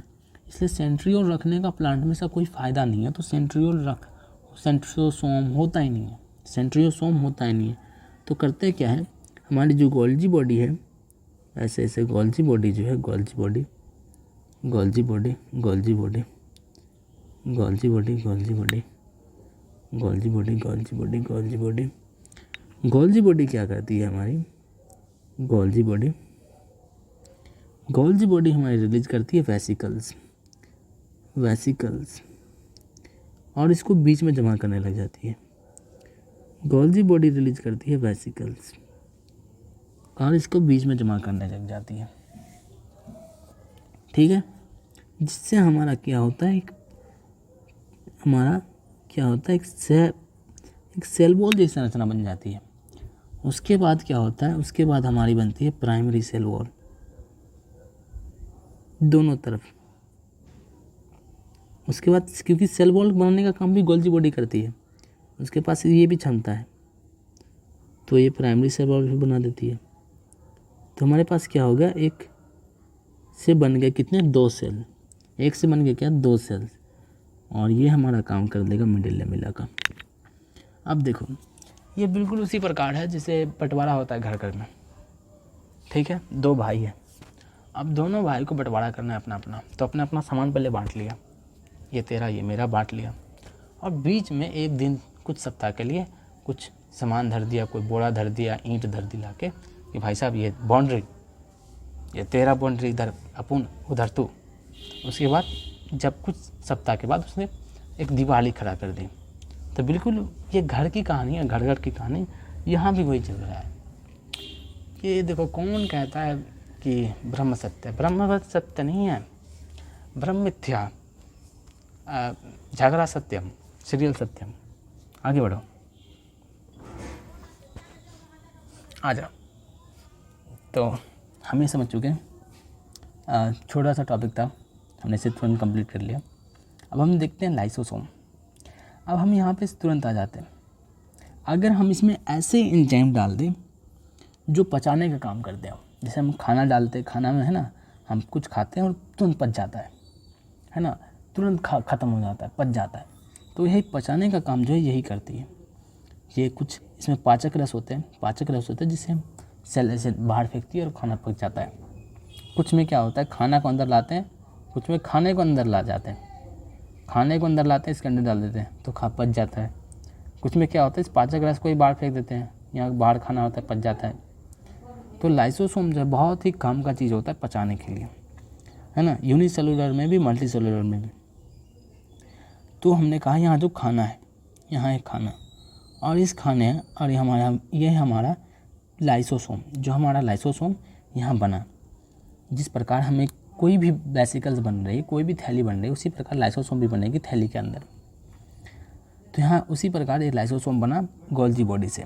अब गोल्जी बॉडी से लाइसोसोम बना और ये खाना है। अब खाने को इसने क्या किया, सेल मेम्ब्रेन ने खाने को लिया, ऐसे ऐसे दीवार बना लिया, तो एक थैली बन गई। अब ये थैली को यहाँ ले आया, ठीक है, और इसको फ्यूज़ कर दिया, इसको मिला दिया, ठीक है, इसको मिला दिया। तो इसके मिलने से जो बना लाइसोसोम, अब ये लाइसोसोम कहलाएगा सेकेंडरी लाइसोसोम, ठीक है। अब इसमें पाचन जो शुरू हो जाएगा, पाचन शुरू होने के बाद जितने भी खाना जो पच गए हैं वो बाहर फेंक दिए जाएंगे। सेल अपना यूज़ करने के लिए सर जितने भी खाना पच गया है उसे यूज़ कर लेगा। और इसके अंदर जो बच के रह गया उसमें क्या है, कुछ एंजाइम है और जितने भी वेस्ट प्रोडक्ट हैं, जितने भी गंदी चीज़ें रह गई हैं, है ना, जैसे कि हमारे खाने के बाद भी कुछ चीज़ें रह जाती है जिसे हम बाहर फेंकते हैं, वैसे ही इसके अंदर कुछ गंदी चीज़ें रह गई हैं जिसे कहते हैं रेसिडुअल लाइसोसोम। रेसिडुअल का मतलब ये होता है जो बच गया, उसे रेसिडुअल कहते हैं। तो रेसिडुअल लाइसोसोम, इसको एक्सोसाइटोसिस मतलब कि इसको बाहर फेंक देते हैं। एक्सो मतलब बाहर, साइटोसिस मतलब सेल। एक्सो का क्या मतलब हो गया, बाहर दोस्त, एक्सो का मतलब हो गया बाहर, साइटोसिस मतलब सेल के बाहर इसको फेंक देते हैं। हाँ, तो यहाँ हम आ जाते हैं, लाइसोसोम को भी कहते हैं पॉलीमॉर्फिक ऑर्गन। देखो गोल्जी बॉडी को भी कह रहे थे पॉलीमॉर्फिक ऑर्गन, लाइसोसोम की भी कह रहे थे पॉलीमॉर्फिक ऑर्गन। ऐसा क्यों, जिसके कई सारे रूप हैं, या जो रूप बदली हो, जो अपना रूप बदल सके, है ना, रंग बदलो मुझे कहना चाहिए, रूप परिवर्तनी। तो अपना रूप कैसे बदल रहा है इसका देखो, एक रूप है प्राइमरी लाइसोसोम, दूसरा रूप है सेकेंडरी लाइसोसोम, उसके बाद रेसिडुअल लाइसोसोम। तो इसके 3 रूप हैं। तो क्या है, रूप परिवर्ती है, अपना रूप बदल रहा है ना, तो इसलिए हम इसे कहते हैं पॉलीमॉर्फिक ऑर्गेनी, ठीक है, रूप परिवर्ती। गोल्जी बॉडी भी यही काम कर रहा था, वो भी रूप बदल रहा था मेटाबॉलिज्म के हिसाब से। उसके पास कहीं 8 सिस्टर नहीं है, तो किसी में 10 सिस्टर नहीं है, किसी में 4 है, किसी में 6 है, तो वो भी अपना रूप बदल रहा है। यह झिल्ली पुट्टिका संरचना, ये झिल्ली पुट्टिका संरचना होती है जो संवेष्टन विधि द्वारा गोल्जी काय में बनते हैं। किस में बनते हैं, गोल्जी काय में बनते हैं। ये क्या होते हैं, झिल्ली द्वारा घिरी होती हैं। ये किससे घिरी होती हैं, झिल्ली द्वारा घिरी होती हैं। और ये होती है आपकी प्रोसेसिंग होती है, समेशन यानी प्रोसेसिंग होती है आपकी गोल्जी बॉडी में। पृथकीकृत लसन काय पुट्टिकाओं में सभी प्रकार के जल अपघटकीय एंजाइम जैसे हाइड्रोलेज, लाइपेज, प्रोटीएज, कार्बोहाइड्रेट, जल हाइड्रोघटकीय मतलब हाइड्रोलाइटिक एंजाइम,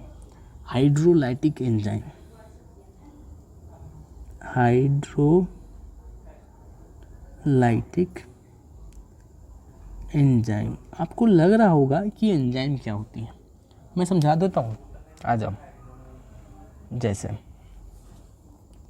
अगर मेरे पास ये एक पत्थर है, क्या है, एक पत्थर। अब ये पत्थर प्रकृति में अपने आप टूट जाएगा, करोड़ों वर्ष बाद ये पत्थर टूट जाएगा अपने आप, दरारें पड़ेगी, पानी पड़ेगा, बारिश के कारण, धूप के कारण ये पत्थर अपने आप टूट जाएगा। पत्थर देखो मर जाता है कहीं सारे, तो अपने आप करोड़ों लाखों वर्ष बाद ये टूट जाएगा, हज़ारों वर्ष बाद ये 2 भाग में टूट जाएगा। पर मुझे ये खुद से करना है, अभी टूट जाना चाहिए, इसको फास्ट तोड़ना है, तो मैं क्या करूँगा, एक हथौड़ा लूँगा, मैं क्या करूँगा, एक हथौड़ा लूँगा, अब इस पे एक हथौड़ा मारूँगा, इस पे क्या करूँगा, एक हथौड़ा मारूँगा, तो जो काम हमारे हज़ारों वर्षों में होने वाली थी वो क्या हो जाएगा, तुरंत हो जाएगा और ये छोटे छोटे टुकड़ों में टूट जाएगा, पर हथौड़े को कुछ नहीं होगा। यही होती है एंजाइम। एंजाइम होता है हथौड़ा, ये रासायनिक अभिक्रियाओं में भाग नहीं लेता, इसको कुछ नहीं होता, ये चुपचाप स्पीड कर देता है रिएक्शन को। वो रिएक्शन होंगे पर उसको करोड़ लाखों वर्ष हज़ारों वर्ष लग जाएंगे वो काम होने में, ये चुटकियों में कर देता है। ठीक है, आ जाओ। तो जल अपघट्य एंजाइम, ऐसे एंजाइम जो खाने हो तो अपने आप पच जाएगा खाना, हाँ, पर 1000 वर्ष बाद खाना कोई भी हो छोड़ दो, सब कुछ टूट फूट जाएगा। बट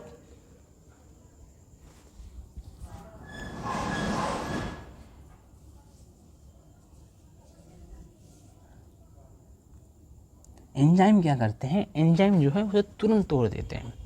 तो इसमें सारे प्रकार के एंजाइम होते हैं जो सारे खाने को पचा ले जाए, जो सारे खाने को पचा ले जाए। लाइपेज यानी जितनी भी लिपिड है, तेल है, तेल को पचा लेंगे, प्रोटीन को पचा लेंगे, कार्बोहाइड्रेट यानी जो भी चीनी है उसे पचा लेंगे। और ये क्या होते हैं, अम्लीय होते हैं, जो पीएच जो है हमारी 5 पे काम करते हैं। किसकी है, पीएच 5 पे काम करते हैं। और ये परिस्थितियों में सर्वाधिक सक्रिय होते हैं, अम्लीय पीएच पे सर्वाधिक सक्रिय होते हैं enzyme carbohydrate, protein, lipid, nucleic अम्ल आदि के पाचन में सक्षम है। अब देखो, इसे आत्महत्या की थैली भी कहते हैं। आत्महत्या की थैली क्यों कहते हैं लाइसोसोम को? अगर मान लो कोई सेल खराब हो गई है, कोई सेल खराब हो रही है, कोई सेल खराब होने के बाद वो कैंसर सेल में बदल सकती है ना, या कोई समस्या हो सकती है उस सेल में, कुछ समस्या आ गई उस सेल में, वो सेल पुराना हो गया, वो सेल बूढ़ा हो गया है, तो वो सेल अपने आप को मार लेगा। यह हमें एक समझ लो एक वरदान है ये, कि कोई सेल खराब हो गया है, वो कैंसर सेल बन सकता है, तो अपने आप को मार लेता है, वो सेल अपने आप को मार लेता है। इसे कहते हैं ऑटोलाइसिस, आत्महत्या की थैली। मतलब ये लाइसोसोम यहीं फट जाएगा, ये लाइसोसोम जो बना सेल के अंदर ही फट जाएगा और पूरा सेल ख़त्म हो जाता है। तो ये एक अच्छा चीज़ है। एक अब देखो, सेल की एक डिफेंस सिस्टम है एक्चुअली आत्महत्या की थैली, कि सेल अगर कोई ख़राब हो जाए तो मर जाएगा। आ जाओ, तुम्हें बचाने के लिए सोचो, और तुम हो कि कदर ही नहीं होती इसकी। कदर करो भाई, थोड़ी बायोलॉजी की कदर करो। आ जाओ, तो हमारी रसधानी, अब ये भी एंडोमेम्ब्रेन का पार्ट होता है। अब रसधानी क्या होती है? रसधानी में देखो पानी होता है, अधिकतर पानी। देखो, अगर इसमें कोई एंजाइम न मान लो सिर्फ उतना ही पानी, तो इसमें समझ लो कोई एंजाइम नहीं, तो एक खाली सा पार्ट जिसमें पानी अधिकतर हो उसे रसधानी कहेंगे। उसमें कुछ भी कचरा रख फेंक दो सेल का, बस। आ जाओ, समझ लेते हैं। देखो, कोई भी वेसिकल्स के अंदर कुछ भी हो सकते हैं ना, गोल्जी बॉडी से कई सारे वेसिकल्स ही निकलेंगे। आप उस वेसिकल्स के अंदर, उस थैली के अंदर क्या है तो उस हिसाब से हम उसको नाम देंगे ना। अगर उस थैली के अंदर एंजाइम होंगे तो हम उसे क्या कहेंगे, लाइसोसोम। अगर उस थैली के अंदर पानी होंगे तो उसे कहेंगे वेसिकल्स, रसधानी। और उसके अंदर अगर कुछ प्रोटीन होंगे, ग्लाइकोलिपिड होंगे, ग्लाइकोप्रोटीन होंगे, तो हम वो कहेंगे। आ जाओ, कोशिका द्रव में झिल्ली द्वारा घिरी जगह को रसधानी कहते हैं। कोशिका द्रव में झिल्ली द्वारा घिरी जगह को रसधानी कहते हैं। इसमें पानी, रस, उत्सर्जित पदार्थ मतलब एक्सक्रीटरी प्रोडक्ट, क्या है एक्सक्रीटरी प्रोडक्ट या वेस्ट प्रोडक्ट, क्या है कचरा, कुछ नहीं, कचरा रखने की जगह है। क्या है, कचरा रखने की जगह है, वेस्ट प्रोडक्ट, कचरा, या कचरा लिख देता हूँ मैं, कचरा। जैसे अपने घर में कचरा होता है, डस्टबिन, कचरा रखने की जगह, तो सेल में भी कुछ कचरा रखने की जगह होनी चाहिए ना, बस। अब देखो इसमें पानी, प्लांट में क्या होती है, 90% लार्ज सेंट्रल वैक्यूल्स होती है जो 90% सेल को घेरती है। ठीक है, वो ऐसा क्यों? क्योंकि प्लांट में देखो ऐसा इसलिए होता है क्योंकि प्लांट को इसकी नीड नहीं है, इतनी साइटोप्लाज्म को चलाने के लिए एनर्जी चाहिए। अब प्लांट को ऐसी एनर्जी चाहिए नहीं, प्लांट को तो खा ही रहना है, प्लांट को थोड़ी सा कुछ काम करना है, इसलिए उसकी 90% जो भाग होती है वो खाली होती है। आ जाओ, हमारी उत्सर्जित पदार्थ वो अन्य उत्पाद जो कोशिका के लिए उपयोगी नहीं है, जो भी कचरा है उसके अंदर डाल देंगे, बस। रसधानी एक झिल्ली से आवृत होती है, इसमें टोनोप्लास्ट कहते हैं। इसकी झिल्ली को क्या कहते हैं? इसकी झिल्ली को क्या कहते हैं? टोनोप्लास्ट। इसकी झिल्ली को क्या कहते हैं? टोनोप्लास्ट। रसधानी की झिल्ली को क्या कहते हैं? स्टेनोप्लास्ट। पादप कोशिका में यह कोशिका का 90% स्थान घेरता है। पादप कोशिका में यह कोशिका का 90% स्थान घेरता है। क्यों? क्यों? क्यों? क्योंकि पादप कोशिका एक तो इससे दो काम कर पाते हैं। एक तो वृद्धि कर पाते हैं तुरंत, बिना कोई ऊर्जा लगाए वृद्धि कर पाते हैं तुरंत, और दूसरी ऊर्जा की बचत।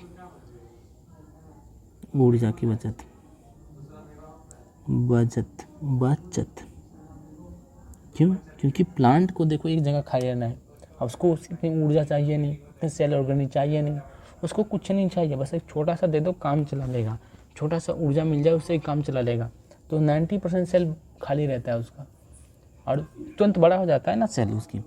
आ जाओ, क्योंकि पानी भर दिया सेल बड़ा हो गया, तो प्लांट बड़ा हो गया, फायदा मिलता है उसको। आ जाओ, पौधों में बहुत से आयन व दूसरे पदार्थ सांद्रता प्रवणता के विपरीत टोनोप्लास्ट से होकर रसधानी में अभिगमित होते हैं। इसका मतलब क्या है कि देखो, टोनोप्लास्ट हमारी जो है रसधानी के अंदर पहले से ही कई सारे सॉल्ट होते हैं। मतलब सॉल्ट होने के कारण रसधानी में क्या होगा? कंसंट्रेशन ज़्यादा होगा, सांद्रण ज़्यादा होगा। कॉन्सनट्रेटेड होने के कारण इसमें पानी कम होगी। क्या होगा? पानी जो है इसमें कम होगी, और यहाँ जो पानी होगी ज़्यादा होगी। तो हमें देख रहे हैं कि यहाँ पानी कम है, यहाँ पानी ज़्यादा है, तो सिंपल डिफ्यूज़न के कारण पानी इसके अंदर आना चाहेगा।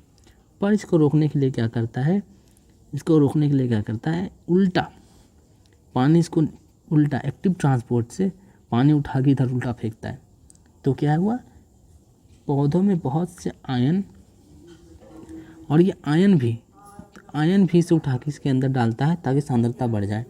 तो पौधों में बहुत से आयन व दूसरे पदार्थ सांद्रता प्रवणता के विपरीत टोनोप्लास्ट से होकर रसधानी में अभिगमित होते हैं। इस कारण इसकी सांद्रता रसधानी में कोशिका द्रव्य की सांद्रता से अपेक्षाकृत अधिक होता है।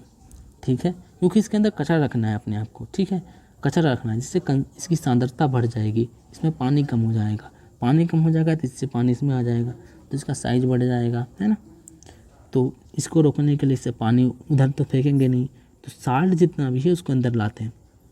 ठीक है, साल्ट जितना भी है उसको अंदर लाते हैं और पानी उधर फेंकते हैं। हटाओ यार,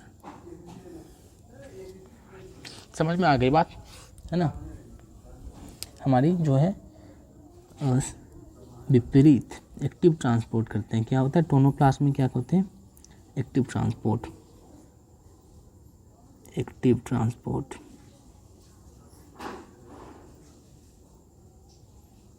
क्योंकि कचरा अंदर लाना है ना, कचरा आपको कंसंट्रेशन ग्रेडियंट के अगेंस्ट लाना है और पानी से बचाना है। दो काम है आपके पास, पानी को भी बाहर फेंकना है, कचरे को भी लाना है। तो एनर्जी जाती है इसमें, क्या जाती है? आपकी एनर्जी जाएगी इसमें। तो हमारी लगभग तो ख़त्म हो गई। अब आ जाओ, अमीबा में क्या होती है? हमारी अमीबा में संकुचनशील रसधानी उत्सर्जन के लिए महत्वपूर्ण है।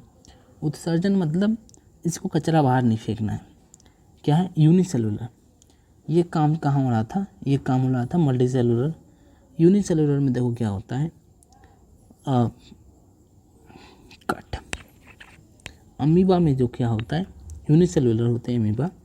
तो अमीबा को खाना है, खाने के बाद उसमें कुछ कचरा बनेगा। जैसे हम खाते हैं तो हमारे अंदर कुछ कचरा बनता है। कचरा को बाहर फेंकने के लिए हम क्या करते हैं? कॉन्ट्रैक्टिव वैक्यूल्स लगाते हैं, जो क्या करता है? इस कचरे को बाहर फेंकता है। बाहर फेंकता है। तो इसको हम क्या कहते हैं? ऑस्मोरेगुलेशन, जो उसकी ऑस्मोलैरिटी मेंटेन करता है। बहुत सारी कोशिकाओं में खाद्य जीव यानी खाद्य रसधानी का निर्माण होता है। इसमें खाद्य पदार्थों को निगलने के लिए होता है। फूड वैक्यूल्स, खाना खाने के लिए। एक खाना खाने के लिए वैक्यूल्स, एक हगने के लिए वैक्यूल्स। किसमें? प्रोटिस्टा में। प्रोटिस्टा यानी यूनिसेलुलर जितने भी हैं, एक कोशिकीय।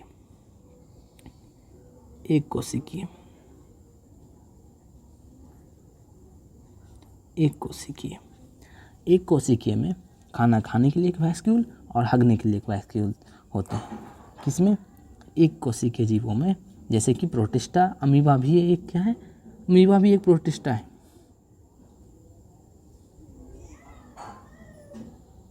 अमीबा भी तो एक प्रोटिस्टा ही है भाई साहब। तो अमीबा में क्या हगने के लिए और खाने के लिए अलग अलग वैक्यूल्स होते हैं। अब देखो ये हमारा जो है एंडोमेम्ब्रेन सिस्टम जो है आज जो है समाप्त होता है।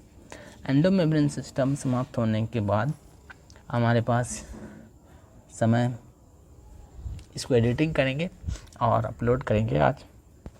तो अभी इतना समय है नहीं, तो आपको एक काम देता हूँ मैं। आपको जो होमवर्क दिया था रात को सोने के पहले, इसे रिवाइज़ करेंगे आप, ठीक है? इसे रिवाइज़ करेंगे। हालांकि हम यहाँ देख चुके थे, हम सेल वॉल से स्टार्ट किया था, हमने यहाँ पे सेल वॉल से स्टार्ट किया था। आ जाओ एक काम करते हैं,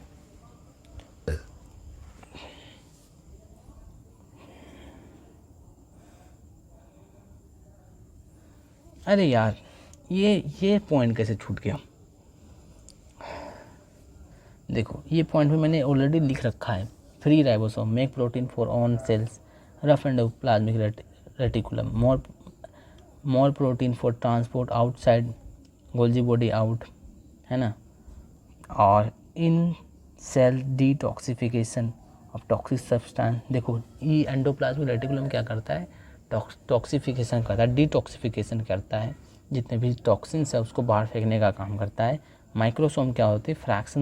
फ्रैक्शन ऑफ या डेड सेल्स, जो सेंट्रोफ्यूगल सेल्स होती है। इसको समझाने के लिए भी मैं आपको समझाता हूँ।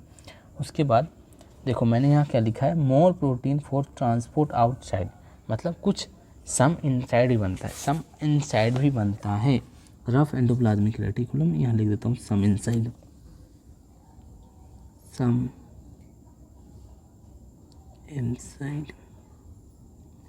अब समझाता हूँ मैं आपको सेंट्रीफ्यूगल सेल्स। अब तो हमने आपको पहले भी दिखाया था, ये कुछ सेंट्रीफ्यूगल मशीन होती है, ठीक है? सेंट्रीफ्यूगल मशीन में हम क्या करते हैं? सेंट्रीफ्यूगल को लगाते हैं, इसके अंदर होती है हमारी कोशिका, इसको घुमाते हैं हम चारों पट्टी, इसको हम घुमाते हैं। घुमाने से क्या होता है? ये टूट जाती है। अब टूट जाती है तो इसके कई सारे हिस्से आएंगे बीकर में, ठीक है? कई सारे हिस्से आएंगे। तो एंडोप्लाज्मिक रेटिकुलम के टूट जाने से कहीं गोल सारी संरचना बनती है, कई सारे गोल जैसी संरचना बनती है। इसी को हम माइक्रोसोम कहते हैं, ठीक है? तो हमारा ये जो है हमारा चैप्टर समाप्त होता है। आप इसे एक बार रिवाइज़ कर लोगे, ठीक है? अभी हम इसे एडिटिंग करने वाले हैं, इतना समय नहीं है, तो थैंक यू यार, हम इसे अपलोड करेंगे जल्दी।